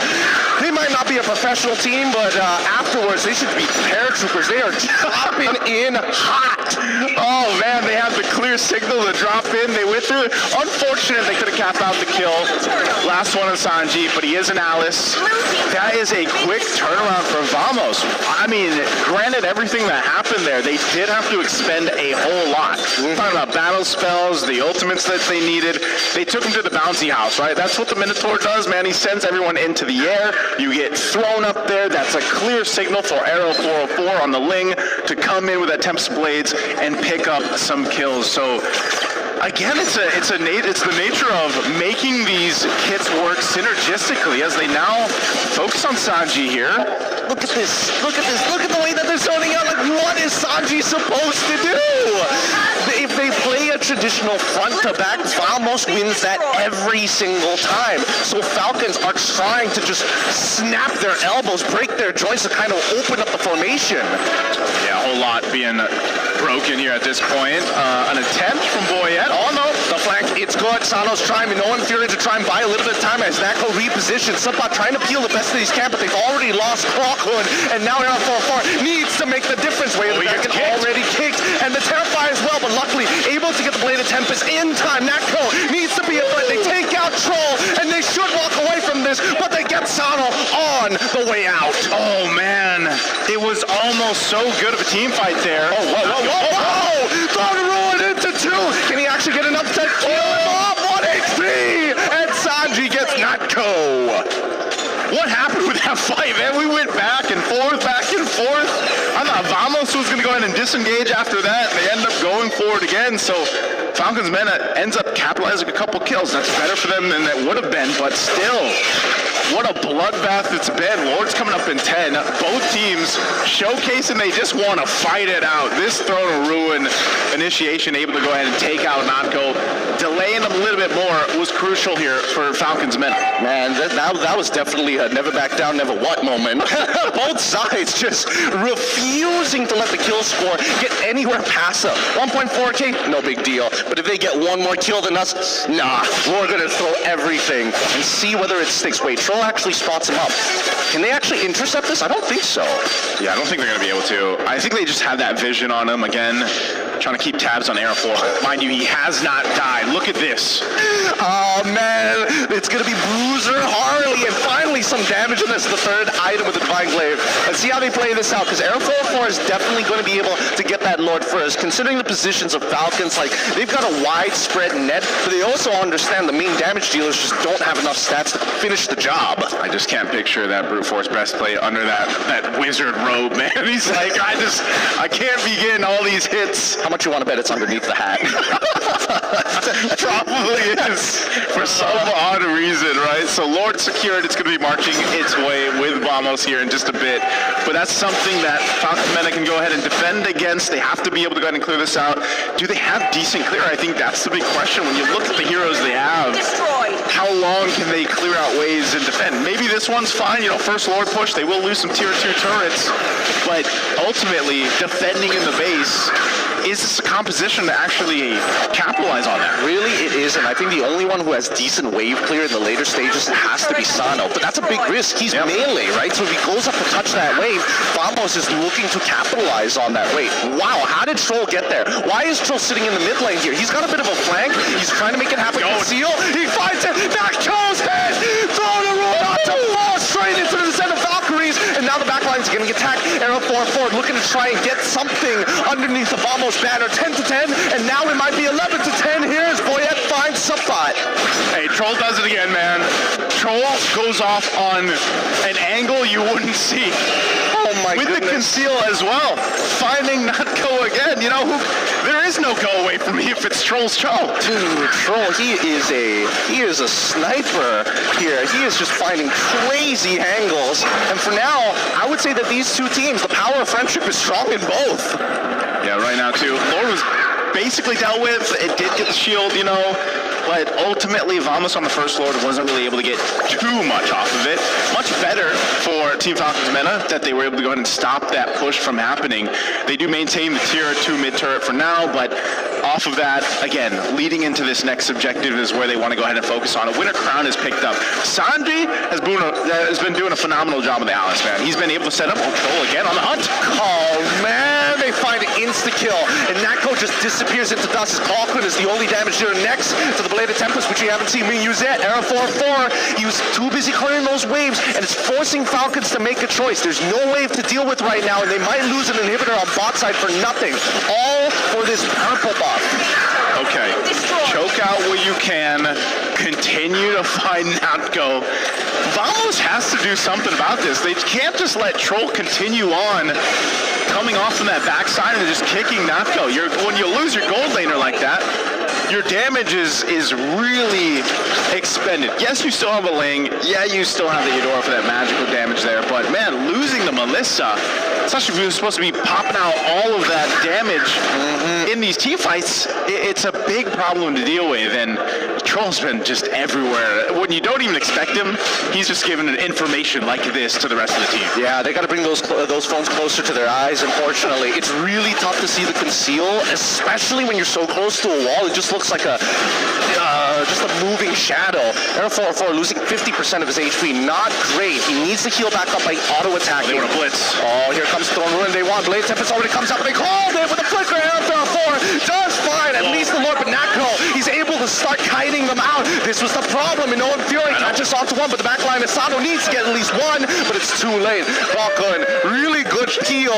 No flickers being used by Zeke or Falcon as the rest of the team now takes advantage of Falcons. Yeah, again, I don't know if Falcons Meta just kind of got scrambled around with trying to keep tabs on Arrow 404, or, you know, that's the nature of having a Ling, but then this was a really good play. As we look at the replay here brought to us by STC, you can see this. They blitzed that Lord. They made the quick decision to go for it, and Goemi was already dropped down. That is massive in that fight there to keep Natko protected finally, and to be able to stay alive. Again, that's what I was talking about, man. Look at the poor man. He's just, he is force-feeding him water, but luckily he's still Hey, look, there's a very different sound here. I'll tell you. Wait until Gory gets picked up and I'll show you the Mystic Gush. But in the meantime, this is a big problem with sieging, especially with Melissa. One of her greatest strengths is throwing muddles past the wave so that Falcons can't walk up and you can poke them out early. Conceal out, okay, Deadly Magic too, but Zeke, he's already in that front lines. He's paying attention. Okay, Cuffin's got the Minoan Fury. Are they going to go for this mid-turret? Minoan Fury coming out. Oh no! But the back line getting attacked already. Zeke is already dead. Throne Ruin is great, but the Blade of Tempest might just be a little bit better. Boyet down to the ground, and they're looking for one more in Alice 2 for the triple. Oh, it's only Troll alive. He's going to try to clear out the waves. He kicks Arrow 404. Oh, there's nothing he can do off of that. Truly nothing, and that's the danger of Ling in these assassin matchups. Ling is so good at one-shotting you. You can be the most mobile hero on the world, but if you don't got those iframes, it's a dangerous game of ball. Very tough first match there for Falcons Mena. Off of it, Vamos, they knew the game plan. They got stalled out a little bit, but it was just one of those cases again where this composition, man, worked out in their favor. You're talking about a 10-0-4. This is probably, in the past couple of weeks that we've seen the Ling come through, this is the most deadly Ling we've seen. Oh yeah, no, this is standard military practice versus guerrilla warfare here, right? The rigidness of this composition is what makes it so good, but on the opposite end for Falcons, they gotta figure out ways to really get creative in getting those backlines, and to be fair, they were great. Sanji and Troll, by far, amazing engages into the backline, and that's what dragged this game out for so long. Yeah, this is, they had their moments in the game. You know, as you're looking at the highlights here from STC, there was multiple moments where it looks like they had this game in their hands. They were able to go ahead, take the team fight over to Vamos, but then they also got into these instances where I think their head was on a swivel too much. You know, they had to look around too much, and then they just got in this position where it was like, man, how do we keep track of Arrow 404? Because when we're caught in this team fight that's being breaking out, as you see us look there, it's like, hey, we forgot there's a Ling on the other side, this guy's going to shred through us, and we're so hard focused on Nako. But then again, when Nako can survive, and Aero 404 can roam around and do his thing in the skies, basically, you have free reign. And that's the thing. I think that right now in Mobile Legends, the meta needs to understand, yes, it is risky to have a singular win condition. We need to see multiple win conditions in a composition baked in naturally. Well, let's go ahead and throw it over to our interview for this matchup. An amazing opener match coming up from Team Vamos, and right now with us on stage, we will be having a quick chat with Error 404. How are you? Very good. Okay, now, you know what? Let's talk a little bit about the game, because prior to the game, we saw an interview with you and Eterna, and you looked very stressed. You looked very tense. Now that you won your opening match in MSC with a 2-0 clean sweep, how are we feeling? I feel very relieved because we got to close the game in 2-0. Now, I'm sure a lot of the Malaysian fans back at home are definitely happy with your win today. Now, let's talk a little bit about the game. We saw that in your opening match, you picked Eudora twice, and the Ling came out, played perfectly. Talk to us about the Eudora pick first. I think we got it from other teams in scrims, so we just started practicing it and we use it today. Yeah. Do you think it's going to be an effective mid laner moving forward? I think it's a really meta pick right now, Eudora. Okay, now next question. The Ling. How are we feeling about the Assassin picks making a comeback this MSC? I know that you're an Assassin user yourself. Yeah, for me, I'm happy because I'm an Assassin user, so it's my time to show my heroes. Oh, I cannot wait. Is there anything you want to say to the Malaysian fans watching back at home? Thank you for all the support, and I hope you guys can support us for the next match as well, and we will do our best. Aw, thank you very much, Aero 404. I'll see you on your next match. That's it from us. Let's show it over to the studio to break down what happened in this amazing clean sweep match. Throwing it back to you guys. It's my time to show my heroes. Error 404 puts that on the screen of every single player from Team Falcon's meta, because there's something that they just could not compute in that win. Unkillable was the Assassin heavy jungler, and they take the win 2-0 Team Vamos against Team Falcon's meta. Mirko, Lefel, and I'll go to you first since you are our Malaysia man here. I mean, that was a team win for Vamos that was, to me, it left no questions, right? Even despite a lot of people thinking that it was going to be, look at these predictions, 92% vote for Falcons coming up, but it was a 50-50 for ours. If you didn't see that, most people thought this would be a lot more even, and Aero 404 showed that's not happening. Yeah, for sure. People do know me as the Malaysian man, as they call me that for MM. Yeah, MM for a few years. But yeah, I gotta say that was exhilarating because I think, Mirko, we're on the same page here, where we haven't seen the Assassins for a good 2 to 3 weeks. Seeing how Aero 404 pilot that link, that was refreshing. That sets up MSC so well. We see tank junglers like the Gwyn, it works out well. And then you see the link, and then after that first match, that's the best way to open up MSC, because now you know it's uphill from here. The meta is going to look so good.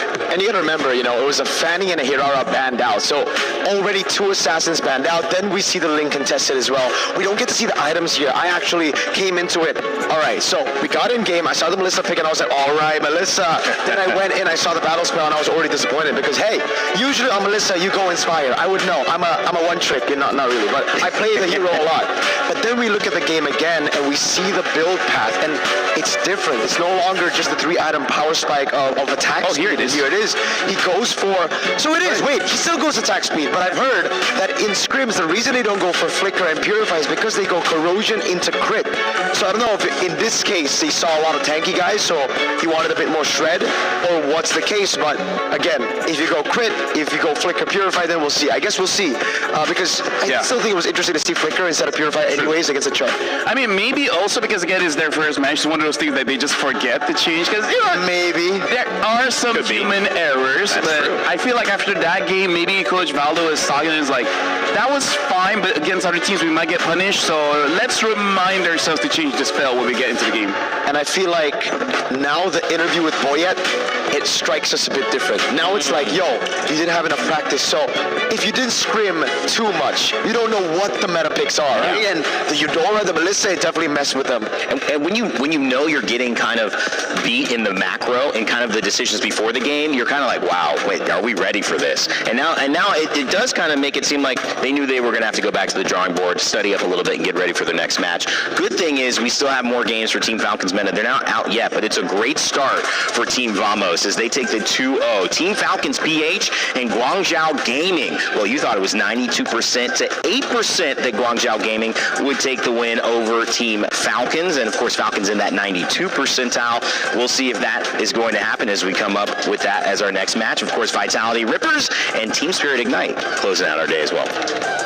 I mean, like, I'm with the crowd for saying 92% for Team Falcons Field. I agree. Let's just say they are one of the champions to win it all. I want to see how, with this as a matter here, Kyle will perform, because that's also back in 2024, one of the reasons why they made it all the way to the grand finals. I'm just so excited to see Kyle, Niall, Kyrie, all of these guys on Assassins, man. I am so excited, seriously. It is going to be fun. It already was very fun. And if you've got that right, we want to know. And especially if you want to see if you can get it right next time, join the 92. Join the 8. See if you're right. Check out our tournament pick'ems, esportsworldcup.com/play. Scan the QR code. You can let us know if you know who is going to perform in these upcoming games. Up next, we want to show you a little something from our game Ace Craft, which has a brand new co-op mode called We Fly Together. Check it out. We'll be right back.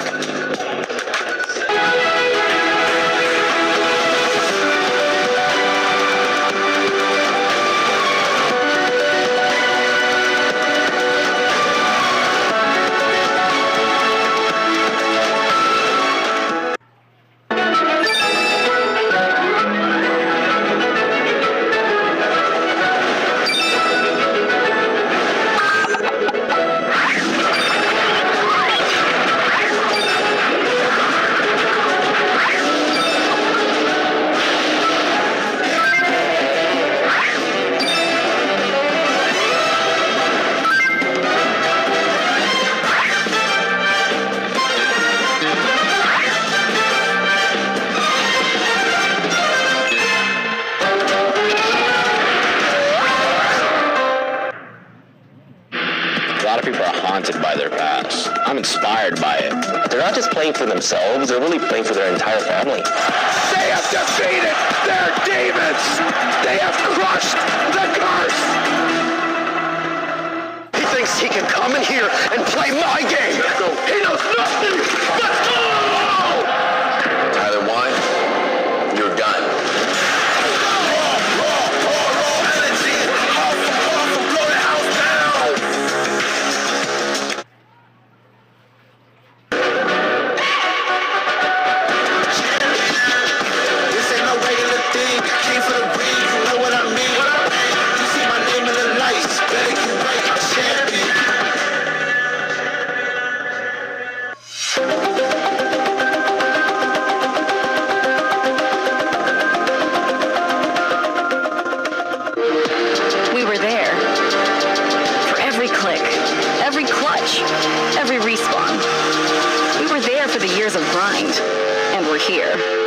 Now, the proud founding partner of EWC, powering the biggest event in gaming, shoulder to shoulder with the world's best, making history.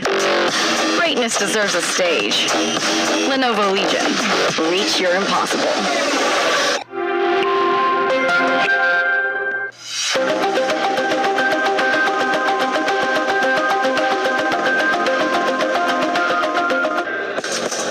Not only can you watch EWC and MLBB MSC at EWC 2026 with all of our YouTube and Twitch official channels, you can also become a co-streamer and join in on the action. If you want to do so, make sure to check it out and go to our creator program, which will allow you to not only earn some cool prizes, but also help to build an audience with the great content that is available here to be put on Showcase. So if you're ready to join, check out that QR code, scan it with your phone, and become a co-streamer. We'd love to have you as well. well. And if you just want to watch, that's okay too. You know, if you want. But hey, we'd love to have you here. Rain Day back on the desk with Mirko and LaFell as we start to preview our next matchup in today's 4-game series. And we've got Team Falcons yet again, this time PH versus Guangzhou Gaming. Fellas, just some initial thoughts on what it looks like to see Team Falcons after missing all of the international events last year, finally back on the stage versus Guangzhou and their first international here.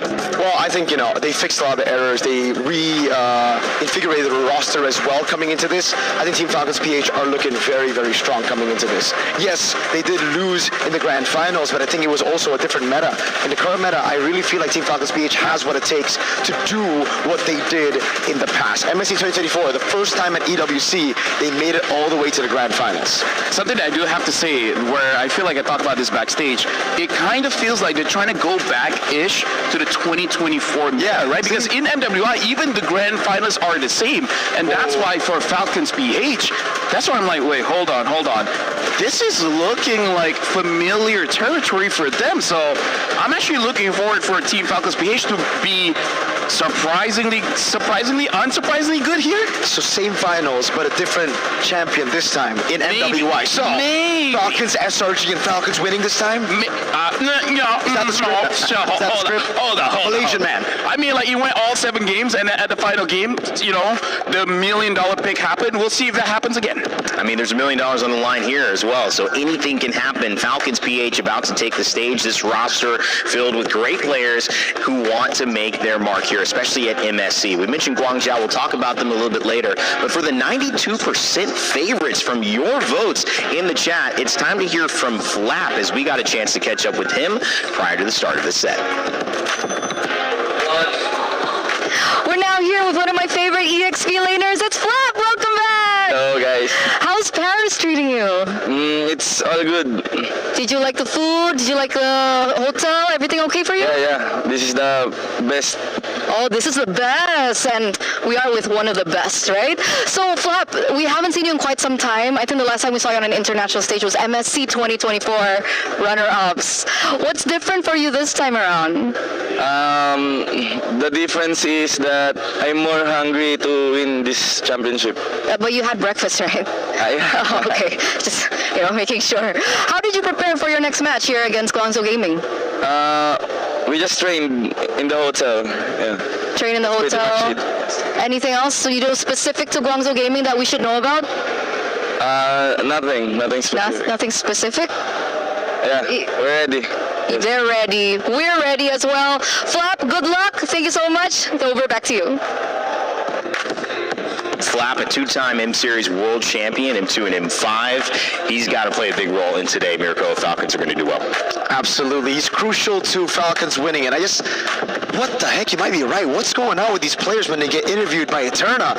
Who is that? That's not Flap. Hey, I mean, here's the thing. Flap does the thing. He always taunts and poses. Eterna's posing some problems. Hey, you don't know. Eterna behind the focus. She's a girl boss. She intimidates. You know what? She might have just arm wrestled him right before that. And with 2 hands as well. And then he was like trying to catch his breath and just get ready to go. I think that could be it. That could be it. That could be it, honestly. You guys haven't seen Eterna. Like, she's strong. Yeah. She's like, what, 82 kgs now? Yeah, she's strong for a twig. Oh my gosh, we're having some fun here on the desk. We got plenty of time to talk Falcons, and we got plenty of time to talk Guangzhou as well. As a roster, these guys have been really effective, and obviously, coming from China, this is a very important story for them. Yes. It is their first international event this year, and I think this is an opportunity, hopefully, for them to not only be a hope for China, but also to be starting a path which they hope to finish as they improve as a roster. We had a chance to catch up with May again, so hopefully he can get some words down with Wolf and Eterna. Eterna here with Team Captain May, and of course we do have Wolf here to help translate this coming into this next matchup. So first and foremost, what was your reaction coming into this, knowing that you are going to be up against Team Falcon first?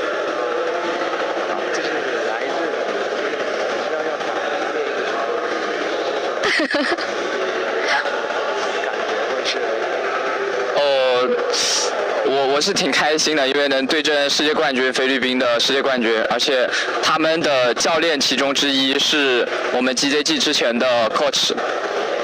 He said that he's happy and he's glad that he's able to go against Falcons, knowing that the former coach of Guangzhou Gaming before is currently a coach of Falcons, which is Coach Ren. Okay, so they used to coach you. Do you have maybe a message to Coach Ren? Yeah, Coach Ren. You have a message? 我希望比赛能互相发挥好吧，就是我很珍惜这次对战。He said he wishing good luck to both teams. Okay, wishing good luck. And speaking of Filipino people, you also have a Filipino player on your team, right? You have Sai. Did Sai mention anything to, beat the Filipino team Falcons? 现在不是对面人吗？他问这是有要说啥，就想打一个人或是啥。他说他想赢 Super Marco. He said he wants to defeat Super Marco. Oh, okay. So he just personally wants to defeat Super Marco. Fair enough. You're going to get that matchup later on. And of course, as team captain, what are you going to say to your fellow teammates before this next matchup? 你作为队长，你有没有什么想跟你自己队友说的？我觉得就放轻松一点打吧，因为比赛有很多。He said that he's just chill and enjoy the game, just knowing that there are going to be a lot of competitions. Okay, so we can feel confidence, we can feel, chillness coming in from this team. So once again, good luck, and we're throwing it back to you. I think he passed the Eterna test. I don't know about you guys. I think he did well. But maybe that's because of the translation that had to occur. He has a friend. Yeah. Gave him a chance. He had a buddy nearby. All jokes aside, there's no jokes in this matchup. There's a very few tougher opponents that Guangzhou Gaming could face in an opening matchup than the Filipino Titans of Team Falcons PH. But if they are going to prove that they deserve to be on this global stage at this level and that they can make a run, Mirko, some would say this is the type of team they have to beat. Oh, absolutely. We got to see a glimpse of what Guangzhou Gaming had in their arsenal at M7 wildcard, and they were the favorites to actually win it. Unfortunately, they didn't, but they stole the show a couple of times. Modi, fan favorite of the chat. Everybody loves Modi in the chat. He's amazing on these playmakers in the XP, and I feel like him and Maze, they're going to have to work double time here if they want to get a win against Falcons PH. Well, Phil, what's the most important matchup here? Is it Modi and Flap in that EXP lane? What do you think is the need for this game's focus to be on in terms of who wins or who loses this matchup? I mean, it does look like this is the meta where we're going to be looking at the EXP as well as the jungle here, because here's a general rule for Mobile Legends. If your EXP is losing, your jungler is losing as well, because your EXP leader really opens up the map, and when the map is open, your jungler can get a lot of farm, and by proxy, you're making the other jungler weaker time by time and time again. So, yes, Modi is an excellent player, but Flat, man, two-time M-Series champion. Like, that guy is an icon in Legacy. The EXP. If somehow Modi can take down Flap, now that's a bigger statement. Like, that's one of the things where even if you lose, it's fine. You can say you beat Flap. And that's also, I think, the different stages of where these teams are at. So many of the players on Falcons have trophies in their trophy cabinet. It's kind of completing the cabinet now with MSC, because this is one of those trophies that many of the players do not have, right? Yeah, not gonna lie, a bit annoying. A bit annoying? A bit annoying. They have so many trophies. They should have some. Yeah, that's true. I mean, I would like for them to share, but it's okay, because to be the best, you got to beat the best. Yeah. That's why they still have to beat Vitality. They haven't done that. Yes, you're right. Yep. Vitality champions for sure this one. Undefeated at EWC across 3 years and M-Series across 7 years. Never lost a single game. Never. Wow. Well, and the hometown org at this point, with Paris being the home of this MSC. I mean, that was one of the things you guys talked to me about as well, learning the game this week and having the privilege to speak to you guys about the importance of this tournament. One of the things that was echoed was the fact that this is in Paris now. It wasn't always global, and the fact that it is, it adds even more to the importance and the impact of winning. Absolutely. I think you heard from the players as well, man. They feel like it's the best. Flapteasy literally said it's the best because, man, I think for them it's just a dream to visit Paris at the start. They would have never thought that MLBB would bring them here, and to compete here at the biggest stage for MLBB in front of the world, in front of millions of people watching, that's the dream. And for Flap, that's why he's hungrier than ever. And speaking of Team Vitality, speaking of Na'Vi, speaking of Team AG, and all of those orgs, they're playing for something maybe even bigger than just a single championship. They're playing for the club championship trophy. We've got Chris ready to give us an update on how things are faring so far.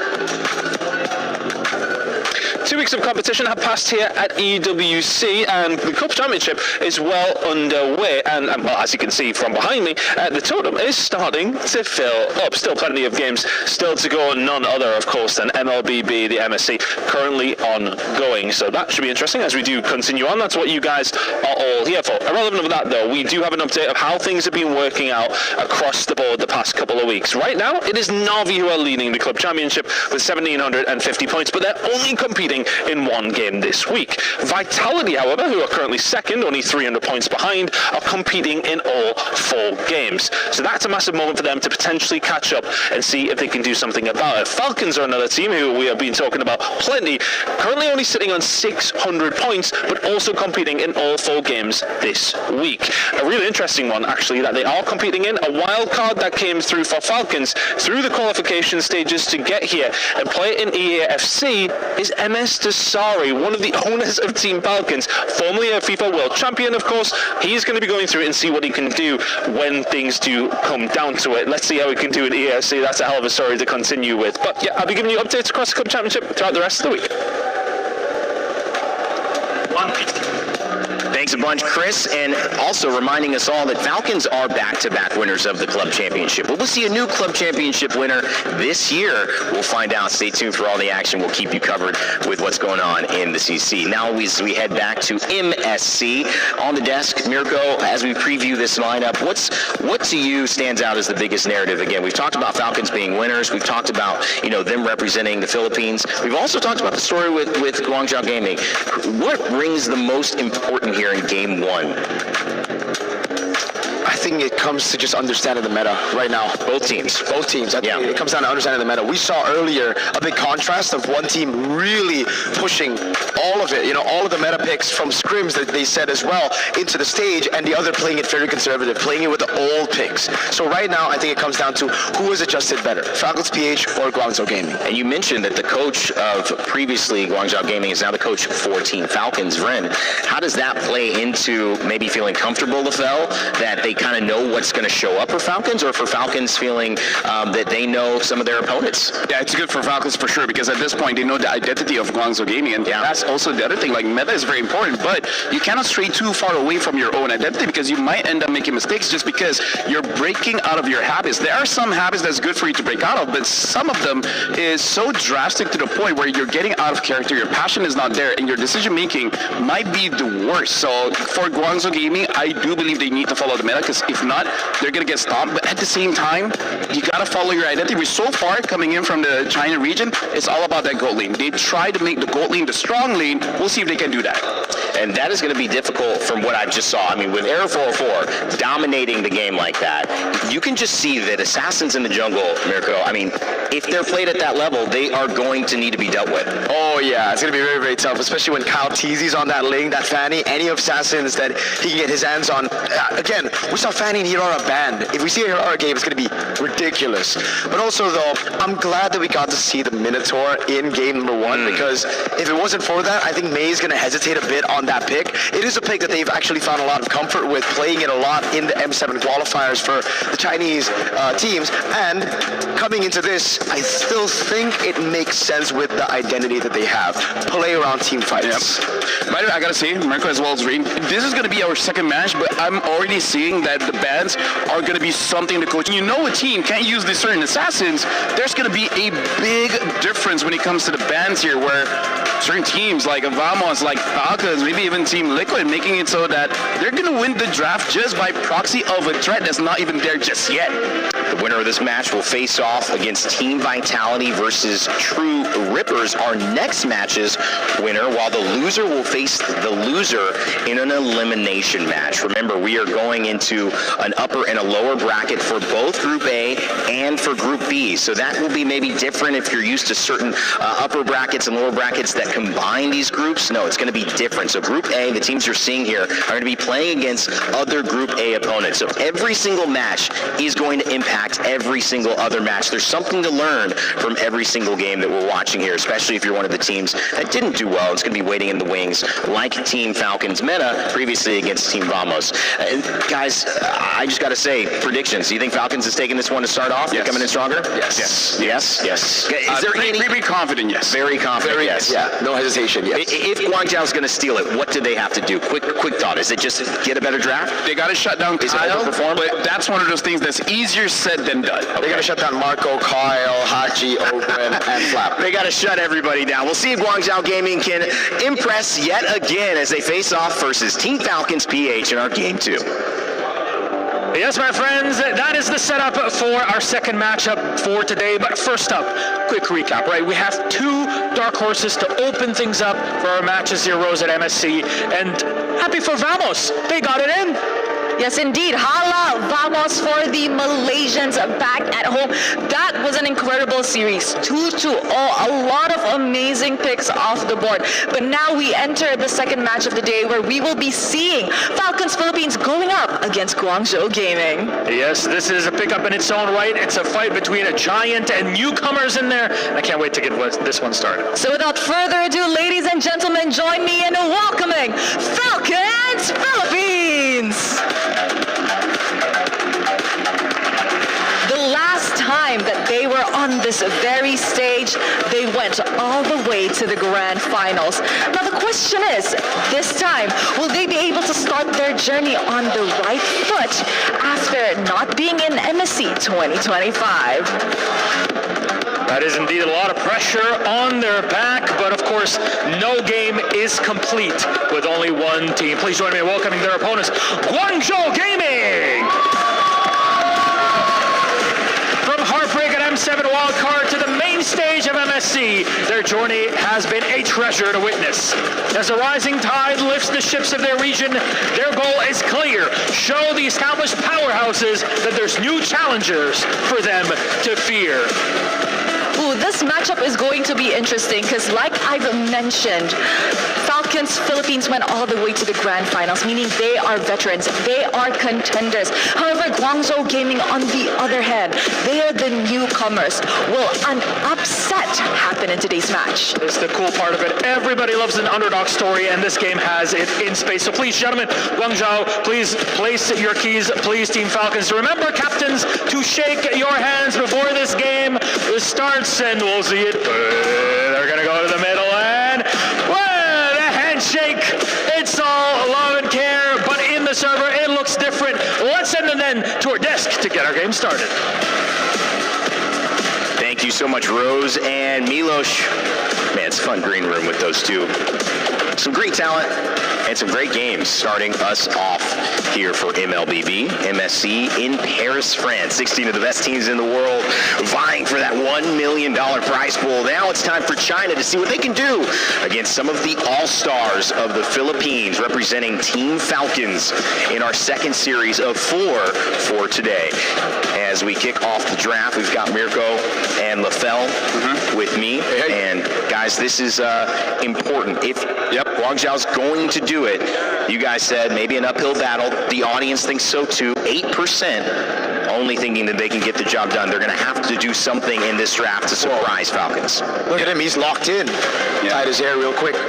Right now, I do have to say, if you're new to MLBB, one of the reasons why I feel Falcons Philippines will win this one is, in the current meta, if you lose the first 2 minutes of the game, it's actually very hard to come back into the game just by how the jungle has changed in terms of the values and everything like that. And Falcons Philippines have, I would say, all across the board, one of the best laners in every lane. Flap is amazing in the EXP, Super Marco is amazing in the gold, and it makes it so that winning those lanes is going to be very difficult, and I'm just worried if Falcons just wins the first turtle fight, and then they just start controlling the jungle, and then it just becomes an unfair battle.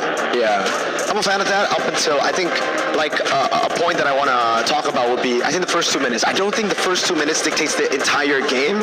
We saw it earlier as well for Falcons versus Vamos, so I think we push it back to maybe 6. I think around Turtle 2, whoever gets snowballing from there, then it gets really tough to come back. But even even then, I'm not too sure because we've been seeing utility versus assassin. We've seen a weird, off-meta assassin in the Harley against a meta assassin. I want to see how it looks like if it's like a Fanny versus Ling, if it's a Fanny versus Hirata versus Ling, or heck, even a Nolan, right? Because then I'd say there's going to be a lot of room for comebacks. I'm just thinking that we won't be seeing the Fanny. Like, unless... Yeah, probably not. Unless the jungler is at best a B tier Fanny, I don't see the Fanny letting out of the bans. How common is it, as we take a look at the map reveal, hold that question for the draft? Will it be another broken walls?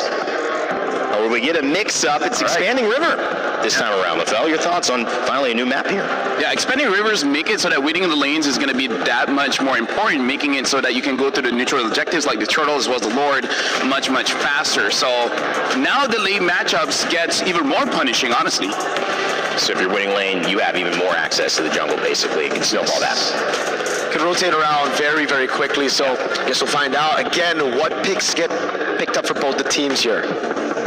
Very interesting here. Looks like Falcons is going to be the first pick, betting out the Belleric as well as the Claude. So this looks like they got a lot of information going up against Guangzhou Gaming, and I guess that's good for them considering the old coach from Guangzhou went over to Falcons. So this is the advantage that we see, that we don't need to ban meta picks. We just got to ban the picks that you know how to play. Talk to me about the Eudora. You were excited about that. You got a little inside info on that. I'm not knowing where it came from. I'm not like teasing you about it and saying reveal. But clearly has been an impact. 2 picks already. You've seen her in every game. You expect to see her here? I think so. If both teams are planning to go for Assassins, it's great the Knight pick. That's number 1 against the Assassins, but it's also very good against the Assassins, right? You can lock her down. So the Atlas gets banned out there. Final ban. I think we will see more Eudoras. Maybe not first pick, though. I think first pick...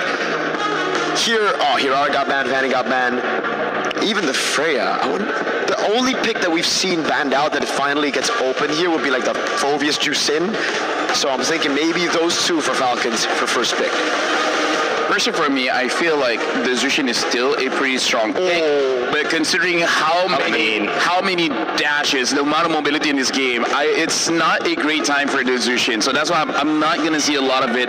Ling for his pick here. We got to see Eudora. If not, this Ling is going to be so free. Yeah, Eudora Phoveus could be the answer, but they go Esmeralda. Esmeralda Eudora? I think they just want to win the lane, picking out the Esmeralda. Quite good in the lane, but is not an answer towards the lane. So a little bit of disconnect here where unless they win the EXP so hard, you start controlling the jungle, it's going to be pretty difficult. And a very early Harif where, again, coming from the region of China, they do like their gold laners. But my worry is if they pick up a Moskov, I can see it. But picking up a Harif here, they're not having any crowd control for this lane. I don't even think they have enough burst damage for the first 12 to 13 minutes of the game to deal with the link. Are you happy if you're Falcons to try to grab Eudora yourself? I'd say, yeah. I'd be down for it. You know, the Eudora just to deny it on the other side? It's great on the deny, but it's also great with your assassin, right? Because usually when you're on the Ling or any other assassins, you need a bit of burst damage, and bro, give me some time, friend. I was going to get to the Brody. You got to get your points in, I'm sorry, man. I was answering the Eudora pick. I know. Okay, that was me. I messed you up. You would have said it. Okay. Harith Esmeralda gets picked up. What? This is the question on the Falcons roster. We know at M5 they play strong side gold lane so well, and this is what we've been talking about as well, the Brody pick and the Dyrod. So you have physical shred, and then you have double carries on physical damage. Bursty as well. Oh my God. I gotta say, Ray and Mirko, we're on track for 90 unique hero picks at MSC, because we're already second match, and we're seeing a lot of new picks here. Guangzhou Gaming goes with the Hilda. Good and bad here. The Hilda should be good to pressure the Ling, but going up against a Dyrod likes it when you have a lot of armor, because there's so much that he can take away, and at that point, Ling won't be punished. Ling will have enough damage to take you down. And it's a winning matchup. I've been seeing this from MWI. We've been seeing MWI CC to answer the Esmeralda, where in reality, for me, I'm like, where's the Dyrod, right? This guy just got buffed. My boy's playing it in ranked. It's pretty good. It just smashes Esmeralda in lane. even the Hill is going to find a lot of difficulties walking up. It's not great. Your physical defense gets shredded, and you have 2 bursts right there with you. And you're talking about wing conditions. The Dairoth and the Ling, both 2 characters that feel like if they get going, it's going to be hard to stop them. So a lot of all 3 of them, honestly. Yeah. And then the Eudora gets banned out, right? So they're taking away another burst damage hero. I gotta say, this is one of those games where Falcons can end it very easily because Brody is one of those heroes. Back in the day, is just a turret destroyer. You got a world championship skin. Yeah, the world championship Marco. skin. Like, here's the thing: the moment your eyes are on Ling, you're like, this is a problem. We gotta wait. Where's our turrets? Wait, why is he in base? Wait, did the game just end? 10 minutes. too many things to focus on. I gotta say, Brody is gonna steal so much turrets. The Link can steal so much turrets. This is already a nightmare in terms of micro, but more importantly, the macro. Like, there's so much magic gonna happen in this game. So you mentioned Moskov. Is the answer something that's global, something that can help on those rotations when you have someone pushing a lane and you need to get over there quickly? That's why it would have been a better pick over the Harith, really. Because, like, I see the Harith, I see why they went for it. Again, Guangzhou Gaming, they're known for team fighting, but they needed something to answer the side lanes. If you know Falcons, they're definitely going to try to play those side lanes. They're definitely going to lane or play for lane dominance, and they got it on every single lane. XP, it's a winning matchup. Gold lane, it's a winning matchup up until the Harith gets all the free resets. Rain, I gotta say, for everyone that's not super familiar with the MLBB draft, this is very uninteractive, where you're just picking up heroes that you want to use without considering the opponent's pickup. So it's basically like you're playing rock, paper, scissors, but you only go for rock. You don't change the paper, you don't change the scissors. And you'll win a little bit of the time. But in a best of 3, when an opponent's knowing a little bit about what you do, it may not be enough. And that's the worry here for Guangzhou Gaming. I don't think Zushin is the answer. Like, where's the damage? I think right now Falcons just go for the Gord Kalea, right? Like, you already reveal all your cards here. You just go for extra burst, so it's good against the Harith. You have that range to bully the Juicin in lane. And it's an answer to Esme as well with the Shred. So my question is this. You have one more pick, right? And we're talking about them playing rock. How do you salvage this draft? How do you get the win condition? Because Guangzhou needs something that they're going to be able to rely on. Right now, their biggest problem is early game damage. Like, it's weird to say the most damage that we'll see in the early game is their roam, is their tank. And sometimes it's enough, but most of the time it's not. Now they have a Lilia as well as the glue. They already have a damage problem. Now it's worse because the glue cannot die, and Lilia level 2 can take down basically everyone from Guangzhou, so this is a mismatch in draft. I thought they would take the easy road of just Gord and Kalea. Instead, they read past the pick. They know Guangzhou Gaming only have a utility jungle left in their arsenal, and they go for Lilia, someone that can stay in the mid lane, independent, bullying both, while the glue roams everywhere. Marco, this is the kind of draft that, in my eyes, creates despair. Like, the more you look at it, the more you fight against it, as the time goes on, it's like, wait, our chances of winning is going down and down and down. This is a draft that will make you feel very sad. And now it's forced. The Nolan pick out of Guangzhou Gaming. Nolan, notoriously horrible pick against a Ling, and especially a Brody that can kiss you. Dairoth versus Esmeralda in the EXP lane. Flap and Modi. That Dairoth looking to cause havoc, but if it doesn't, well, they've got the Ling as well. 4 new heroes picked up to add to our unique hero total for this tournament already. Series 2 starting off with a bang. We'll see if it's China or if it's the Philippines who can take game 1. Thank you so much. We head on in to the land of Dawn, and we're excited to see how this game is going to be played out, because for the first time in a long time, I have never been so confident in Falcons just cleaning up kills. They have so many ways to clean up fights, but it's all up to Haji and Kyle to make things happen. And I, for one, am pretty sure that they can accomplish just that. Team Falcons and their mechanics, no doubt, they could carry that out, but Guangzhou Gaming, they forced out an early flicker from the hero you expected to be most aggressive in the early game. And this is the scary thing about this game, right? Because you're looking at everybody, there is no particular winning matchup, right? And especially in those side lanes, unless they find a big mistake. So they do need the extra bit of support.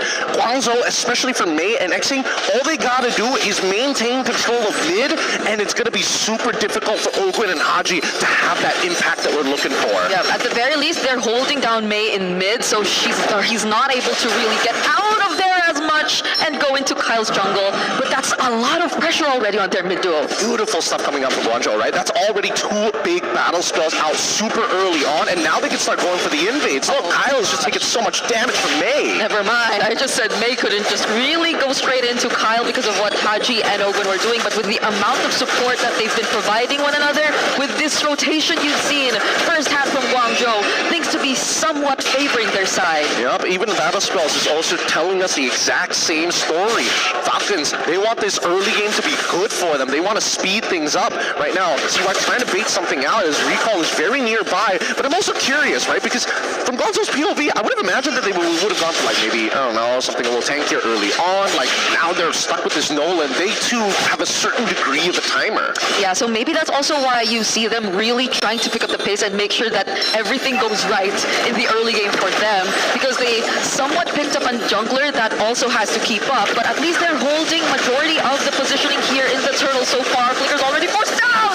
Ogun actually falls to the hands of Guangzhou as first blood, and it seems to be going all the way over to Guangzhou. It's only Kyle left, and even Kyle doesn't make it out alive. What a start for Guangzhou here! Zipper, we need a replay of that. That was a beautiful fight coming out from Guangzhou. Like, it is... Ogun was already looking to actually put that final nail in the coffin, but keep your eyes here as Mei flickers out and baits the entire team into an unwinnable fight with Xing, making sure that the Lantern Flare was up the entire way. With Turtle in the hands of Guangzhou Gaming, this is by far a really good start. I wonder what information and preparation they've done, because again, Guangzhou, you know very little about this team. Even the heroes that they've used in their recent qualifiers don't tell you much about their playstyle. But what has changed? Why have they seemed to adapt so well to the current meta despite them picking or having these heroes which Falcons attempted to counter? Well, I think, it's a lot of research, and I definitely think, the length of the MPL PH definitely played a part of that. That's true. Unintentionally, but here, when it comes down to the meta, that's what everybody's trying to figure out. What is not only the meta game for the game, but specifically for the tournament? We need to see that develop throughout.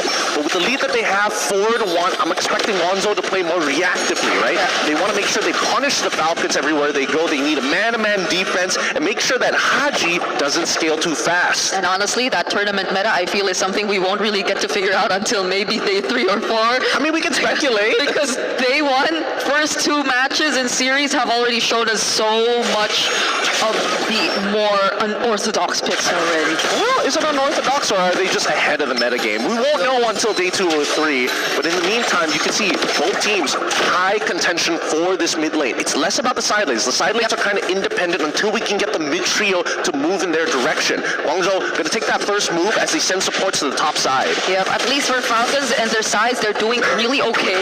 It's a Brody and a Dyrok, which you pretty much expect to win their lanes, and so despite Falcons not really winning out massively in terms of their mid, they're not really in need of that much rotations, but that's the thing. Guangzhou might just really take advantage of this entire situation, but it's already Ogun here up top, already trying to somewhat provide a bit of help.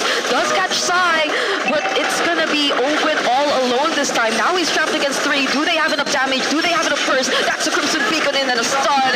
Guangzhou eventually take him out, and Super Marco looking like the next target toward about memory, but he doesn't find anyone. But he still survives just a minute, and halfway through, goal laners go down.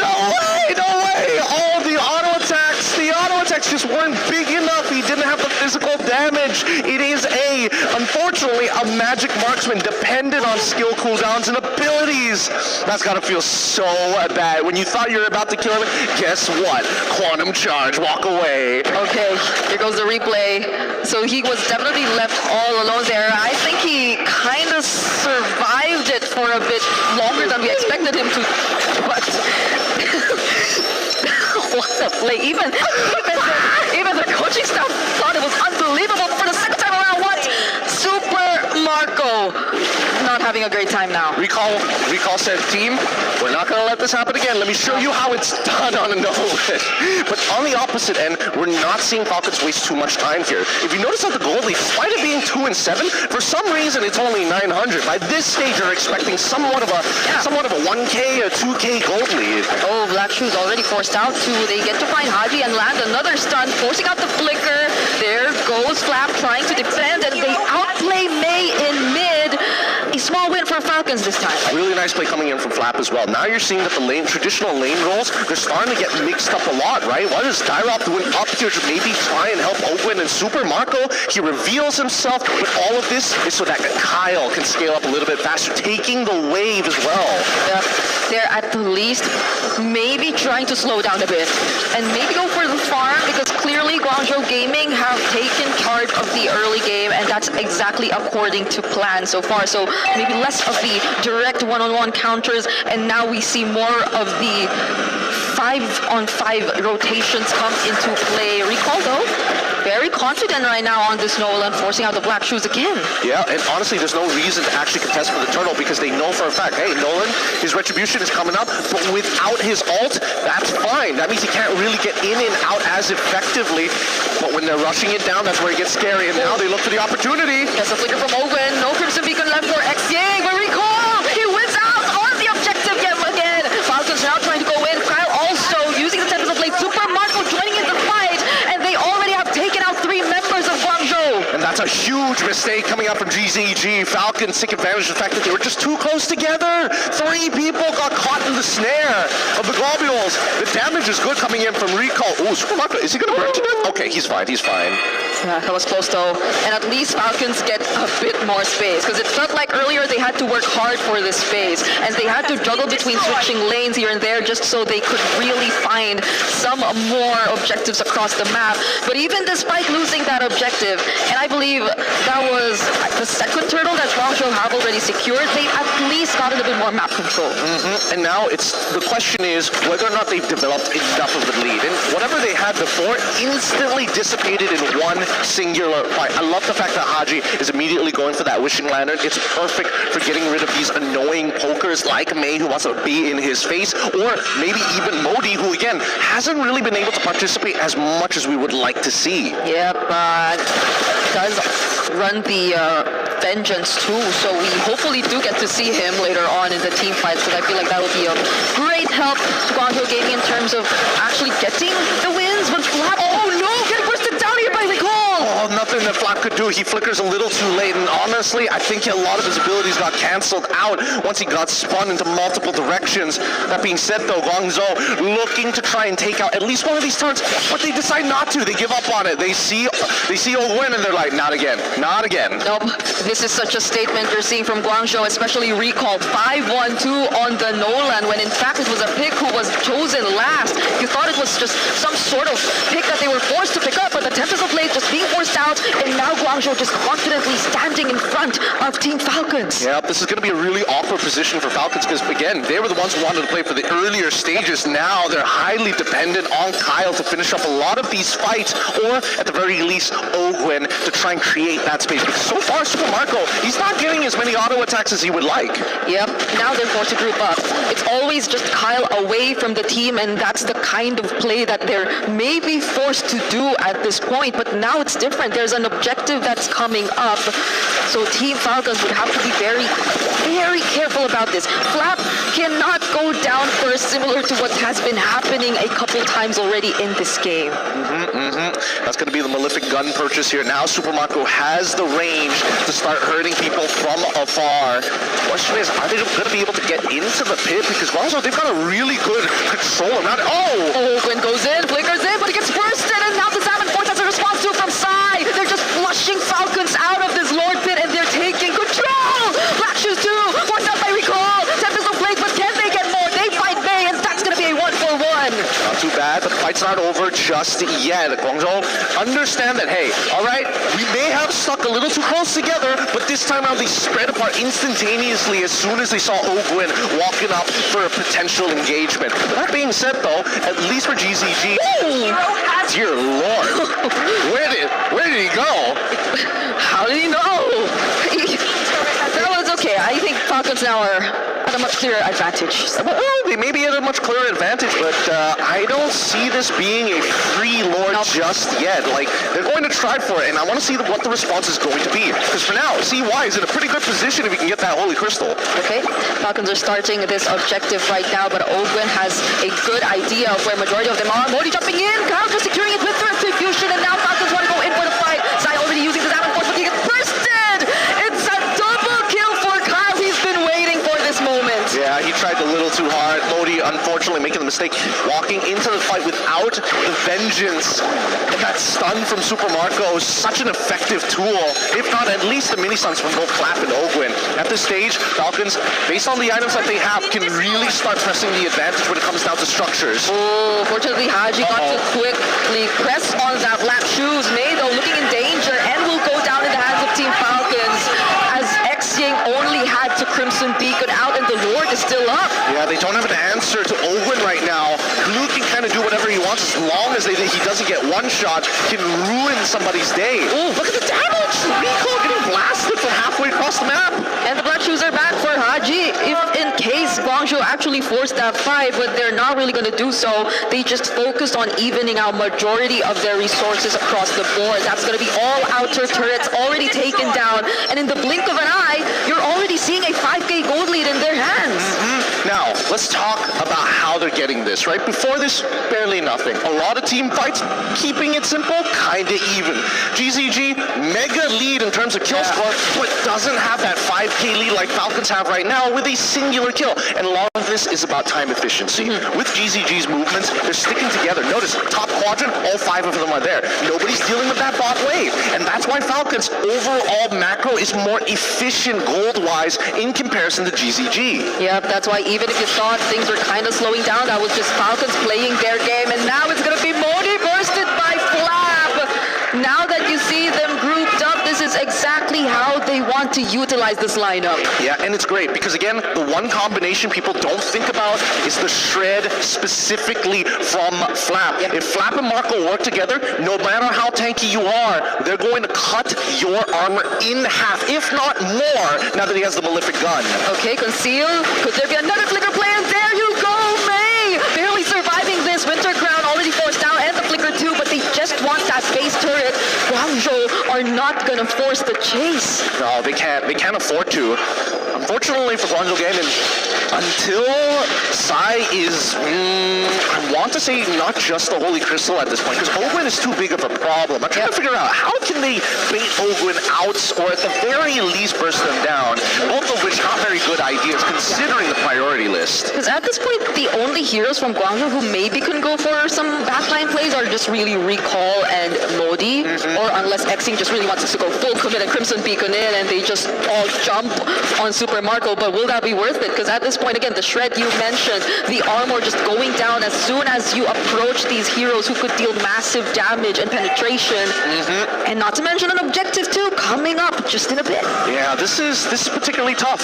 I will admit that at least for Guangzhou Gaming, they made sure that Haji slowed down, but now we're already in the later stages of this game. Slowing Haji down is not possible. He hurts. Yeah, and look at just how well they're guarding majority of the map right now, but Guangzhou are still pushing forward. Recall, though, is about to show himself up top, and that might be enough room for Falcons to be a bit more aggressive with bursting down this objective.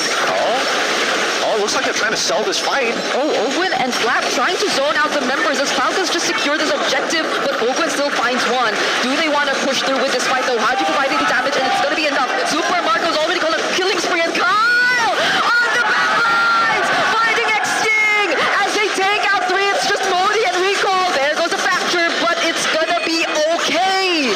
They've been dancing around and they know they've got an endgame angle. Unfortunately for GZG, the biggest problem with their composition is they don't have the best wave clear. They have to commit a lot of bombs to make it happen. And now they surprise with yet another flicker, and Modi could not tank the damage anymore.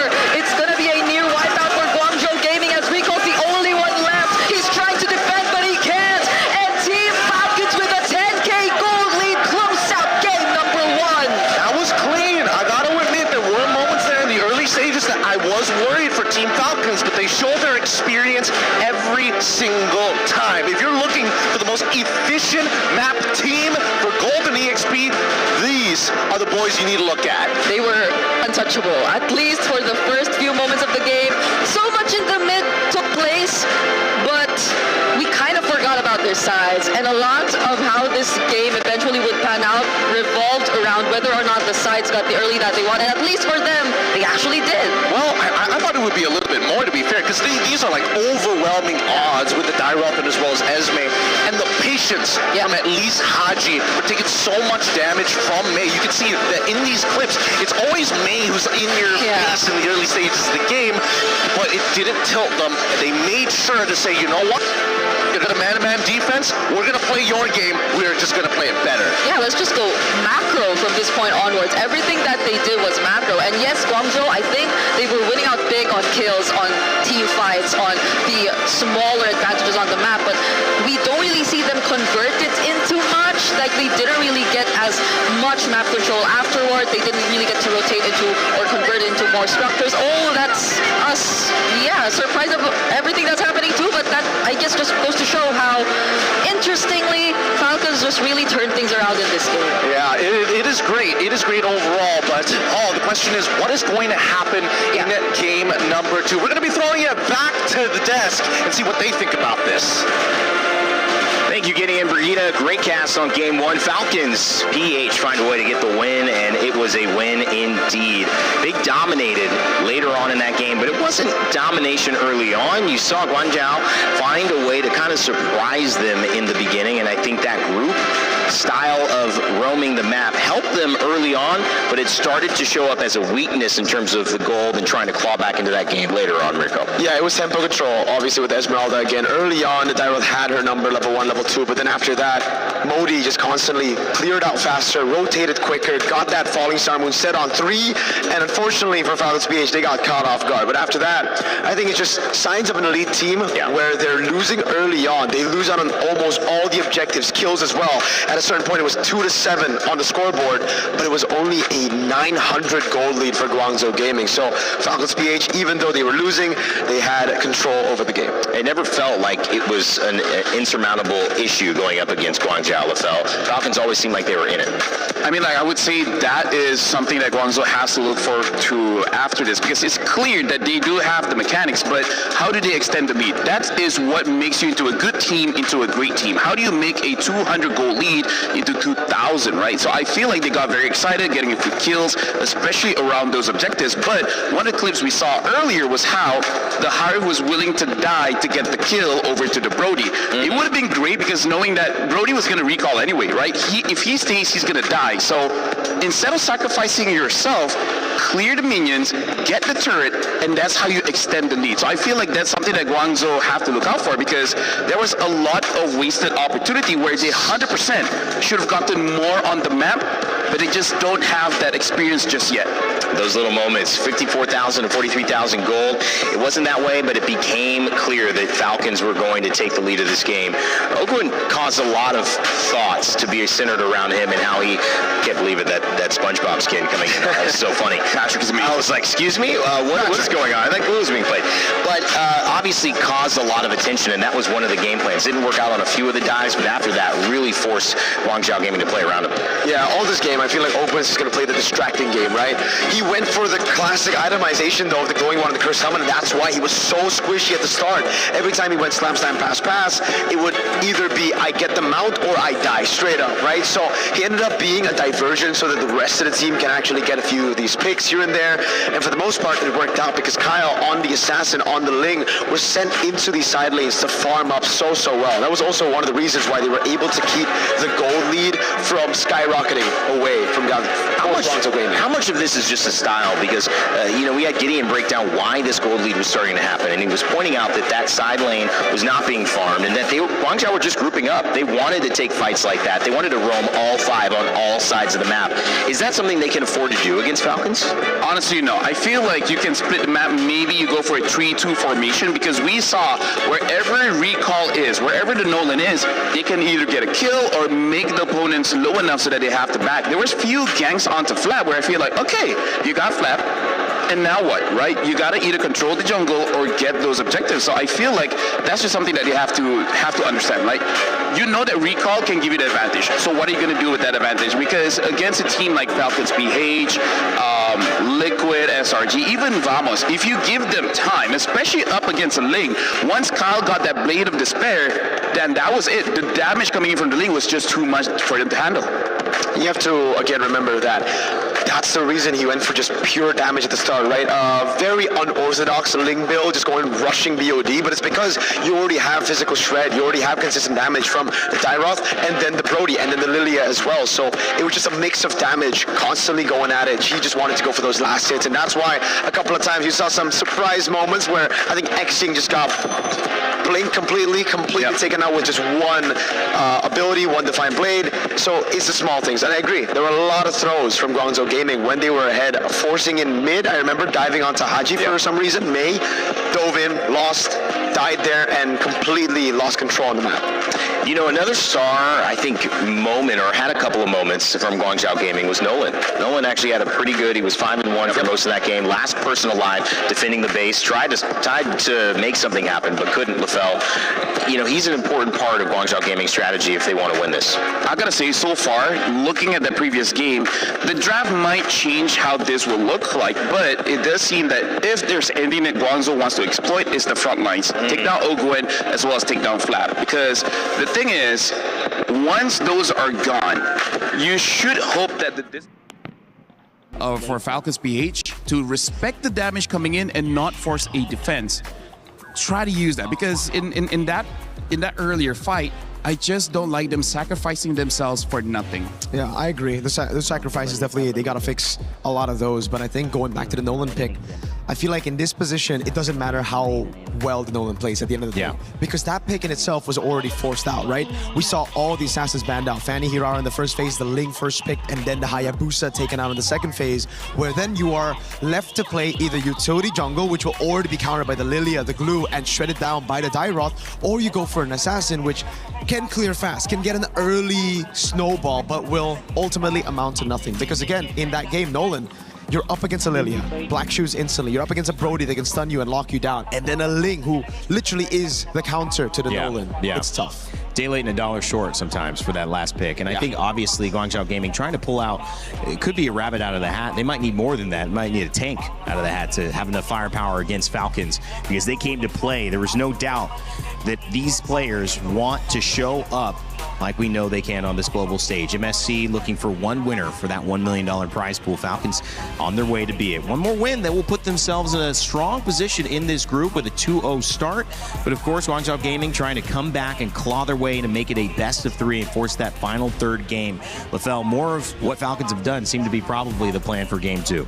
I don't know if Mirko agrees, but I was hoping for much more coming in from Falcons here, because yes, they win, but even as analysts, we're like, interesting. It's not going to be enough just yet, because you got to look at this tournament as a whole.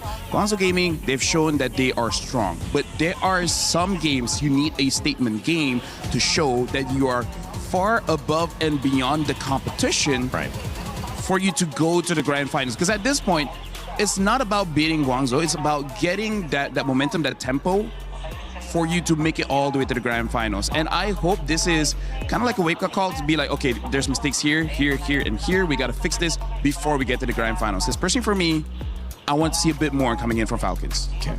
Yeah, for me, unfortunately, I see where you're coming from. I agree to a certain extent, but I think just going off of the experience of all these teams, you know, Falcons, PH, TLPH, just the Filipino teams in general, there are so many times where in a tournament they would look weak early on, but then they would just adapt and improve as time passes by and as the tournament goes around. So I think that's another, this should be another example of that. Falcons, PH, TLPH, all the teams, I think here in their first day will still be kind of like reading out and gauging out what the meta really is, and they'll still be going for weirder picks. And then later on, we'll have a much more, we'll have a better understanding on the meta. Same as Navi in MWI. But yeah, I feel like in terms of the meta, I think it's flexible. True. It's really just about, I guess, the micro and macro, knowing when to go in and out. Because Dyrov is not a hero that's in the meta a lot, so it's one of those where you kind of punish yourself. You know, interestingly enough, a lot of MOBAs have this sense of one really strong counter pick that's like you can't deal anything with.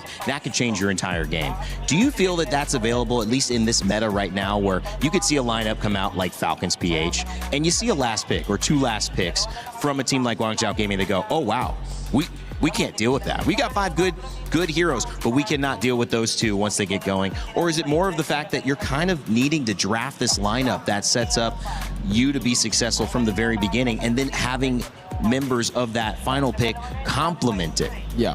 I think it's possible that one pick can just be like, all right, we're done. But that's a very rare case, especially on the international stage. Yeah, so where we'll have that would be usually in the laning phase, right? Like the Dyrith against Esmeralda. But then that's where the others come in and help her out. And I imagine that's because, again, this is a much faster game. When it comes to MOBAs that can last over an hour, we had Dota 2 on the stage, right, just last week.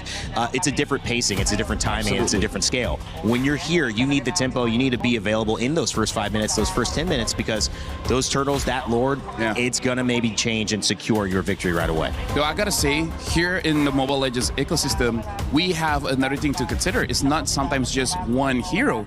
Sometimes it's just the draft does not have the answer against the composition that opponent has. For example, we've had teams draft a no crowd control kind of draft where you're going up against a lot of fast-moving assassin, mages, marksmen, and they're like, how are you going to stop that? How are you going to... They're just dancing around, and there's literally nothing you can do. We've had teams where you have so much crowd control, but 0 damage, so you're just fighting for 2 to 3 minutes, and nothing happens. So that's also a balance we have to see in the drafts. When you have a team that is so good at being aggressive, do you try to match that and say there is no version of Peel that we can provide that's going to stop them? So the best chance is actually try to hit them back.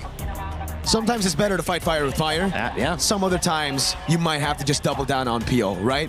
And right now, I think for Guangzhou Gaming, the route is double down on meta. Because again, they had a pretty good composition from the start of the game. They had tempo, they had the snowball, but unfortunately, they weren't able to capitalize on the leads because they didn't have any pick that could deal with Kyle on the Ling, constantly clearing those side lanes, right? So again, with the Nolan, you aren't able to 1v on the Ling in the side lane. With any of those picks, you're kind of like forced to group up. That's why we were talking about the Moskov. I think the Moskov, just that one pick added into that kind of composition, and they'll be pretty good. Yeah.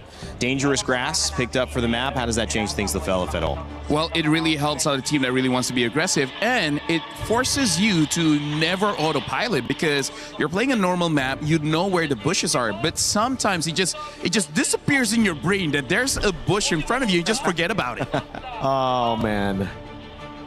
Goodbye to Assassins, I'm guessing here. Fanny, Ling, both banned. I believe the Hirara should be coming out next. Yep, and we have a fun fact here. Sunday, formerly known as Ahao, was the world champion in a different MOBA. And will his winning formula help Guangzhou Gaming pull up an upset today? I mean, like, it was pretty good at the early, but again, it's all about utilizing the advantage that you have. And it's also about timing. And I think certain players, we see this across multiple games as well, I'm sure in MLBB, fit different metas better. And you could play the meta, but sometimes it's not the meta you would prefer to play. It's not your style. It's not where you feel at home.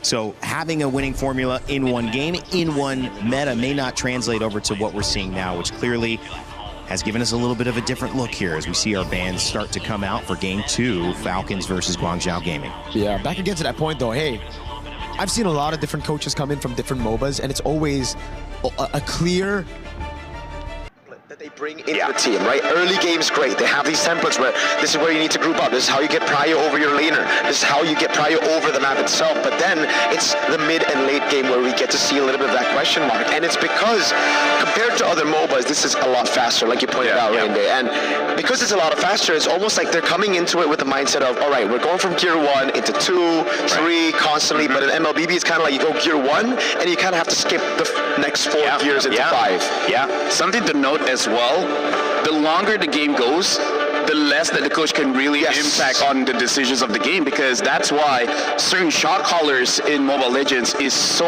highly valued that even if your mechanics isn't that great,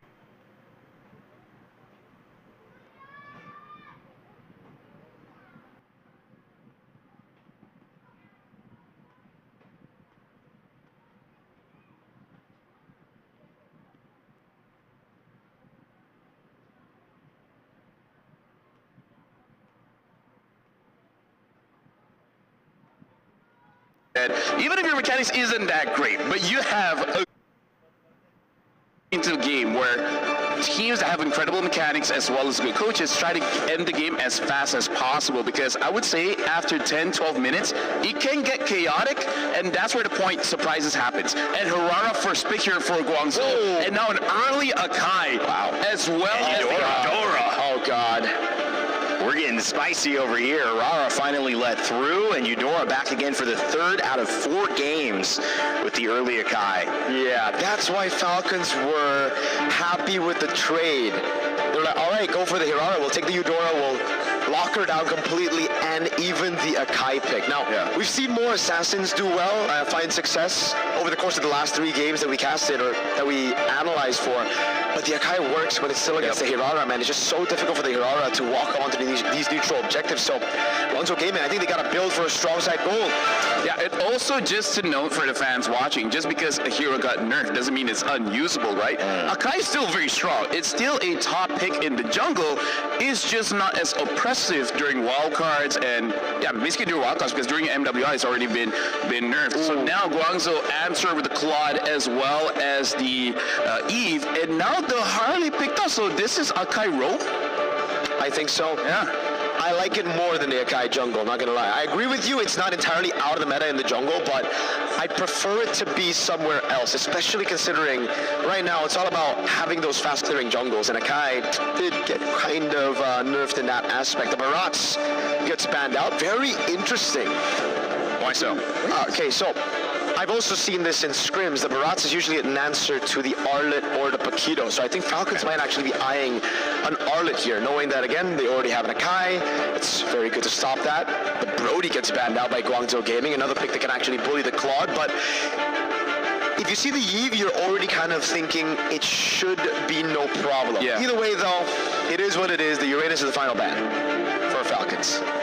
Yeah, so it looks like Falcons trying to set up for a strong pick in the EXP. And now the Clint has been banned out as well.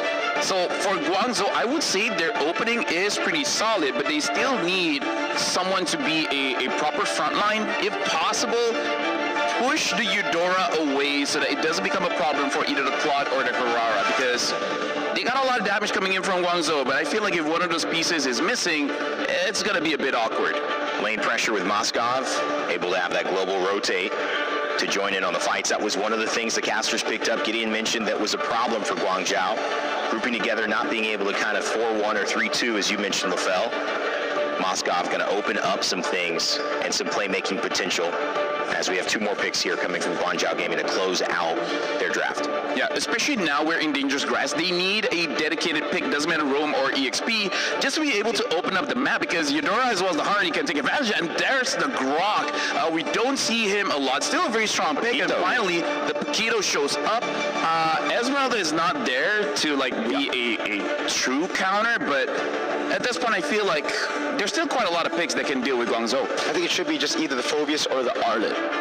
Well, yeah, the Phobius is still open, yeah. The Arlet, you're going to get bullied quite a bit by the Paquito, but then you're just relying on the stuns coming in for the resets with the Akai and the Eudora in your team. If you want to take more into your hands, you would go for the Phobius, but instead, they go for the Sora. I gotta say, Falcons PH. Just for dive?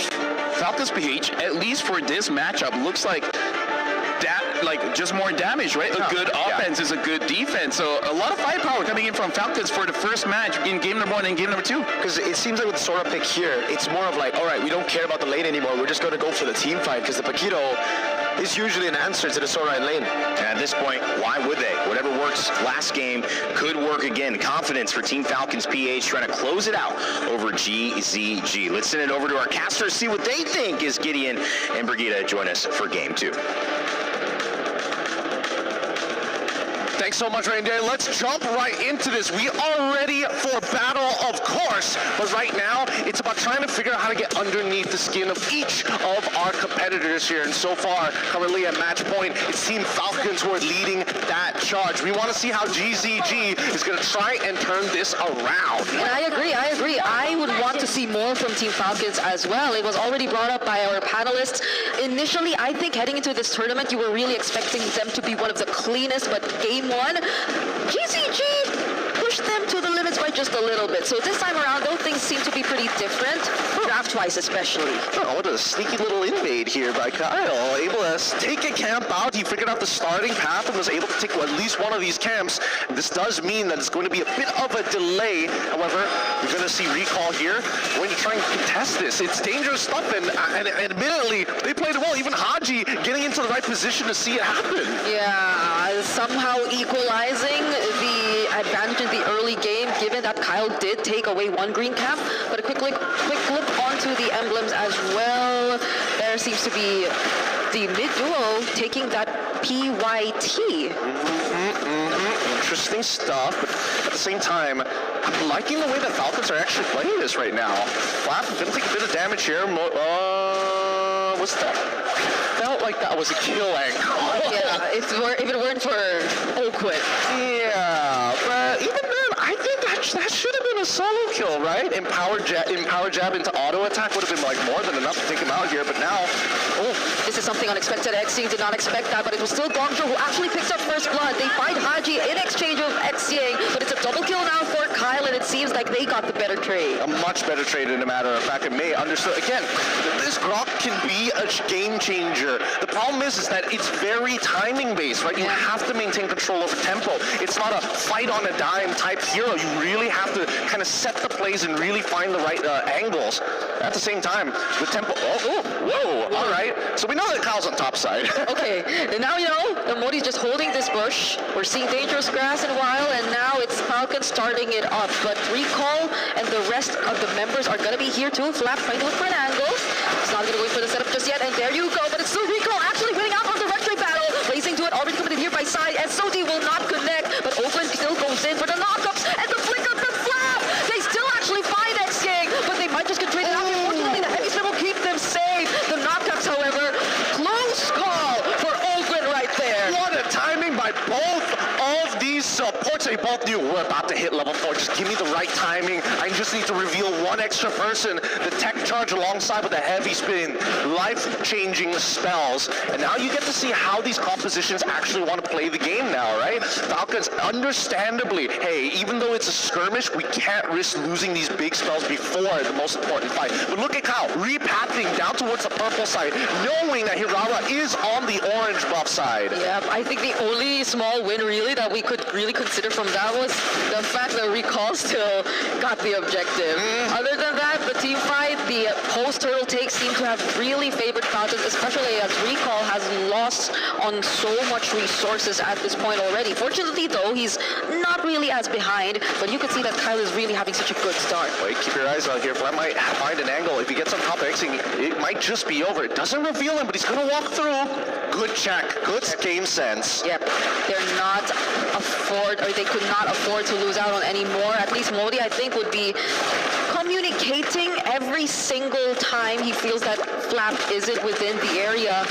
Another gold cap. I think that's the second time Super Marco stole it away from Guangzhou. That's ridiculous. That's ridiculous. Committing it all just for these small advantages. That's what separates the boys from the men. Oh, CY's in so much trouble. Okay, there's a Purify still, but he still gets caught in the heavy spin nonetheless. The damage from Haji is going to be enough. The question is, does Ogun get out of this? He might just, but not with the real-world manipulation being laid down. Okay, that's actually incredible. That's actually incredible for Falcons. No RWM. They get to technically contest this for free, but can they do it right now? Flap misses everything. Yep, he doesn't get to find a setup, and still Guangzhou will be the one securing this objective. Kyle will not make it as he just focuses on this green cap, but that's knowing that they didn't have the real world, and now Guangzhou might get more. They might just find Kyle. Fortunately, is still alive though, but Xing picks up the kill.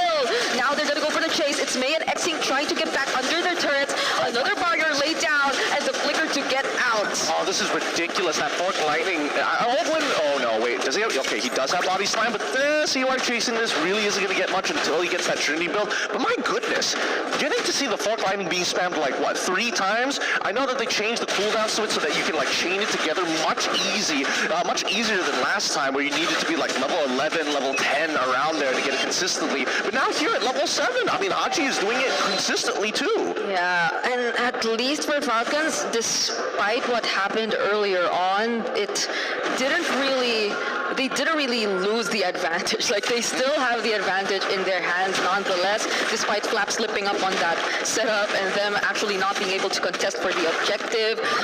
And maybe that's one thing Guangzhou can just really try to capitalize on. The fact that even if the Akai is on the other side, the way that they just get in and out of these fights and still have these utilities to really rely on, such as the tech charge and real-world manipulation, might just give them the upper hand. Yeah, I gotta admit, I think GCG, they got the mechanics, and I think they also have great communication with each of their members, but I think Falcons is much better at just playing patient, and honestly, super tactical. Flap is going to be here. Haji flickers out, but they find themselves under the real-world manipulation, but they're not going to fight under that anymore. So that's just resources burned again from the side of Guangzhou pre-turtle. And here I was complimenting GCG about, great communication, and yet, they could have, used their ults at the same time, or, find the engagement a little bit sooner, but that's fine. It happens, especially in high-stakes games, and especially when you're playing against a team like Falcon. They've got plenty of history. Yeah, Kyle shows up here in mid, and Oban will be at least positioning here in the turtle. But Guangzhou have a lot of information. They know what to expect and where they could potentially come from. But does Flap start things off again? I think it's about to big fight. Oh, it's going to be May instead who gets caught now. Tech charge does land, but does he go down in the deadly magic? It's not going to be the case. Guangzhou once again take the objective for themselves, and it's Flap just trying to run for his life, but Xing does not allow him to get away. And this seems like a repeat of game number 1, where it's not Kyle going to the other side of the map, but instead it's just Super Marco at this point. Only naturally, right? Because when you have the access to the SOD, being able to close that distance with the rest of your team on neutral objectives is sort of the point. But I think at this stage, Super Marco, he's probably going to start rotating after playing this bot side, rotate over to mid, and then immediately, oh wait, actually, does he need to? Nah, he doesn't need to. The Lord is going to spawn on that top side. He's staying down bot. Oh, over half HP. Guangzhou Gaming have been really good in terms of these pokes and back and forth as well, not really granting the massive advantage to Falcons despite the slight sloppiness, I'd say, especially pre-objectives. But at least they're somehow grouping together and making sure that they somehow, at least, the next team fight we see, get to communicate and layer their skills better. Yeah, I'm noticing that GCG, like, the gold lead isn't too far away from the Falcons, right? You can't play a little disrespectful, but I've noticed that they don't really invade, do they? They just sit around the river a lot of the time. Thanks for bringing up the items, because I am curious to see how far along the track they are. Chastised Pauldron already purchased by May, and now that the rest of the Falcons are looking to get this tier 2 side, we're just a little bit of gold off before Super Marco is actually able to complete the Trinity. DHS, and he's done. Yeah, I think the only time we really got to see them invade was when May was on the Hilda, and it was just May as the Hilda. Like, there wasn't really help that came from the other members as much, and that's naturally what you expect. But this time, on the Grok and Eve, it seems to be a bit different in terms of their gameplay, or maybe Falcons too are just overwhelmingly good in controlling the map. Maybe, but I think the Falcons need to recognize that, hey, GCG are really good at chasing you down, so they cannot take that initial impact. If it's too much damage and they back away, it's just as good as a wipeout. So I think the Falcons are being extra precautious on the way that they need to maneuver around these fights, knowing that the tech charge is probably their best form of counter-engage, and the real-world manipulation, it's a box, so you gotta start thinking about angles. GZZ are just blocking all the entries for Ogun at this point, forcing the recall for Super Marco just to get here, but now Modi all alone. How did it end up like this? There were just 3 members surrounding him at that point, and he was all alone. Now GZG are down 1. Recall shows up. Flap trying to keep him in check. May still has the ultimate, but Open uses his first, and now Falcons are just gonna go for Hero. Super Marco's here to help. Sai using the Blazing Twin to get away, but the SOD is gonna land. Super Marco goes in. Flap 2 helping him make or get some kills, but that's just them pushing GZG out as they focus on the objective. That has to be one of the biggest whiffs of all time. Zipper, don't put up the replay of that one. I swear to God. Recall dying there? Like, why would you use your iframes to try and bail? Like, you can't stop the spin. That's the problem with a heavy spin. You can't stop it. Oh! Doesn't have enough damage. Yeah. But sure, boy, was that flashy. That looked cool. It was cool. And they got Tier 2 turrets out of that too. Unfortunately, you have to take a look at the replay. God damn it, Zipper! I mean, just look at recall, right? There's no reason for him to actually dash into this to get the extra little bit of damage. If they wanted to do something earlier, it's got to be the RWM. The order was wrong, and unfortunately for recall, he should have known. Don't go into the heavy spin. You can't cancel it out as easy as you think it can. Yep. And now they have to deal with the Lord, who is still up, by the way, marching down bot as Falcons will just try to focus out on the other remaining outer turrets. And Recall shows up yet again in the spot. Fortunately, has the iframes. But now it's Falcons winning out big. It's a 5k gold lead all over again. At least they have holy shields. Because earlier when they had this Lord, their holy shields were already down. But still, it's pretty good. GCG, if they can just clear out these... Oh, the conceal. Oh, Flap's gonna go in. Does find one. Real world manipulation used as a response, though. Kyle's just gonna focus on X-Yang! Deadly magic definitely gonna take him downside. Doesn't have enough damage with the blazing do it just yet, but Recall will finish the job. They find one in exchange of two. Kyle being chased by Modi, but this is not enough. Supermarket goes in. SOD threatens them, and they cannot chase after Kyle anymore. Modi! If they actually do this. Almost. He outplays it! He gets the empowerment, still dies to the end. The KDA machine says no! Wow, Open picked up an immortality too. Were they expecting the team fight to last a bit longer than it should have? Another deadly magic onto May. But this is going to be a crop, so they're not going to take him down. Yeah, typical Paquito things, am I right? You know, it's just like Suyo when you're just about, you get that first kill and then you purchase the Sky Piercer, same goes for the Immos, right? It happens at times. But for the time being, we can see that, like, they've got good damage here. I am curious to see what they have. Thank you for the item, Zipper. 3 already done, Malefic Gun on the way through. Winds of Nature, good purchase here for Super Marco. They understand that it's going to be up to the Blazing Duet to kind of make up for the lack of damage. Yeah, so we see there how surprisingly Modi lasted a bit longer than we thought, apart from the fact that, yeah, Haji's skills were mostly on cooldown, I'd say, but this is looking really devastating. The damage that you can expect from Kyle is really massive, and now Exine gets caught by Flap once again. It's just Flap doing all of this pressure onto the back lines, and he surprisingly nearly took him down. May will be the exchange for this, but Kyle trying to go for the chase of the back lines too.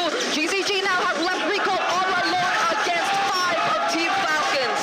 Literally 1 HP, and the crowd's going wild for this one. Wasn't expecting them to survive, expecting at least 2 for 1 trade, and then you get denied even that. An 8k gold lead as Falcons have taken this mid game all the way to the late and are looking to punch a hole straight through GZG. Yep, it's just Kyle on the Lord. No threat whatsoever from the side of GZG.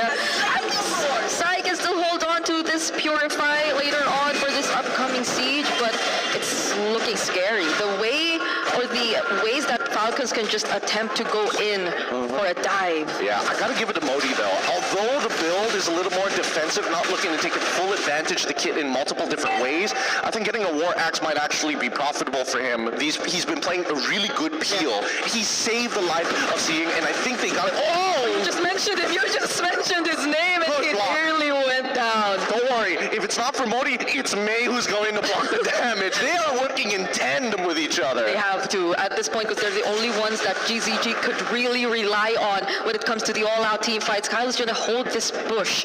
Recall has no idea, and the Lord is going to march down here as well. They get this turret for free, and now Open goes in. Already don't have HP though, so you got to respect the damage coming from GZG. They're dancing around this, and they understand, man, the waves are not exactly in the best position, and unfortunately, in comparison to Guangzhou's Gaming's lineup, it's a lot harder to get the siege down. Oh, Recall goes in. Open already very low. They don't know. They don't know. Gonna back away from this. Yeah, because the Purify was still up too, even if he went for the tech charge there. I'm realizing, I thought they got rid of the eye. Or maybe this is like a spectator thing. Oh, yeah. That we get to see the eye, but they don't. Yeah. This is nice. This is a little quality of life change that we've been asking for that are now being implemented onto our, at least for our observers. Did they take out the eye, or just the delay when you see? It is the delay on the eye as well, but even so, let's see where this is going to lead to, because right now Falcons have been bouncing back and forth between top side and bottom side just to get every buff underneath the sun. Okay, the threat of the tech charge is there, but the damage from side too, shredding down Open to pieces. Immortality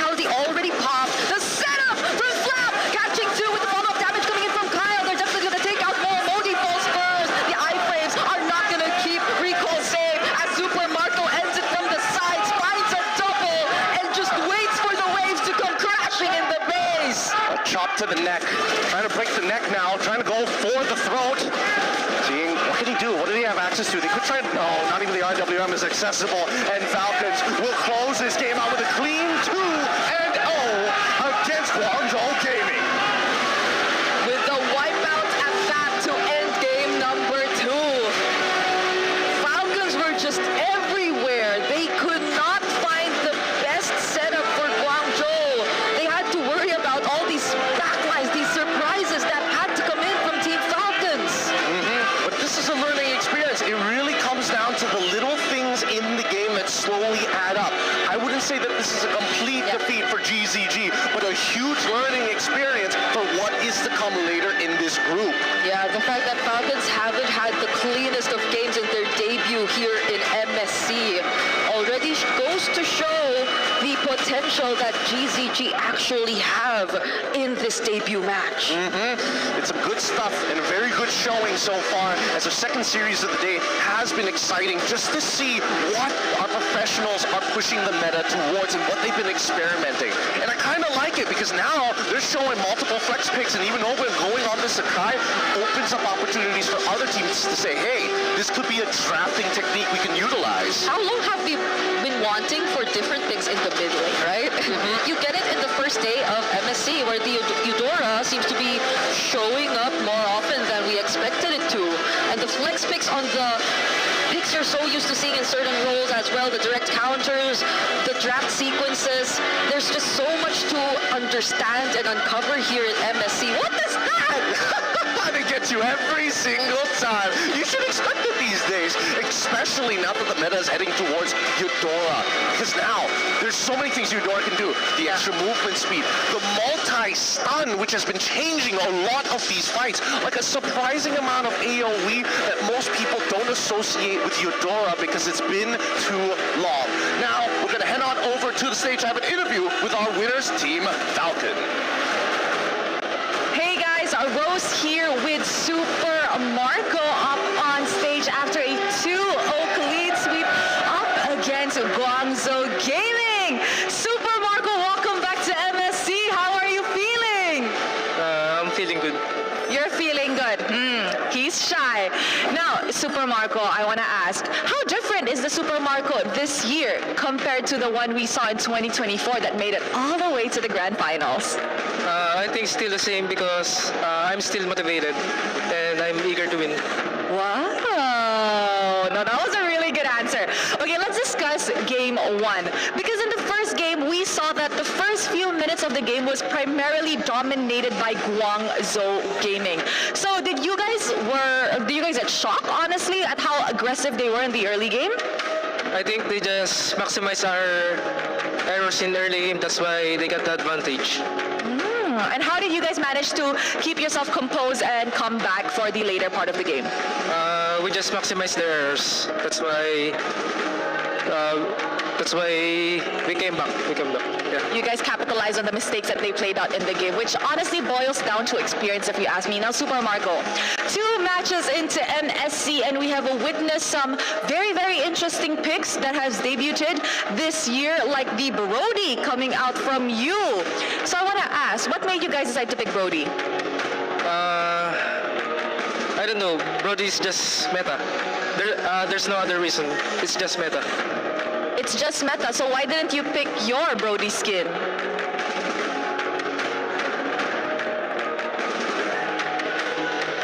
No? You just don't feel like using it today? I don't want to use it. Why?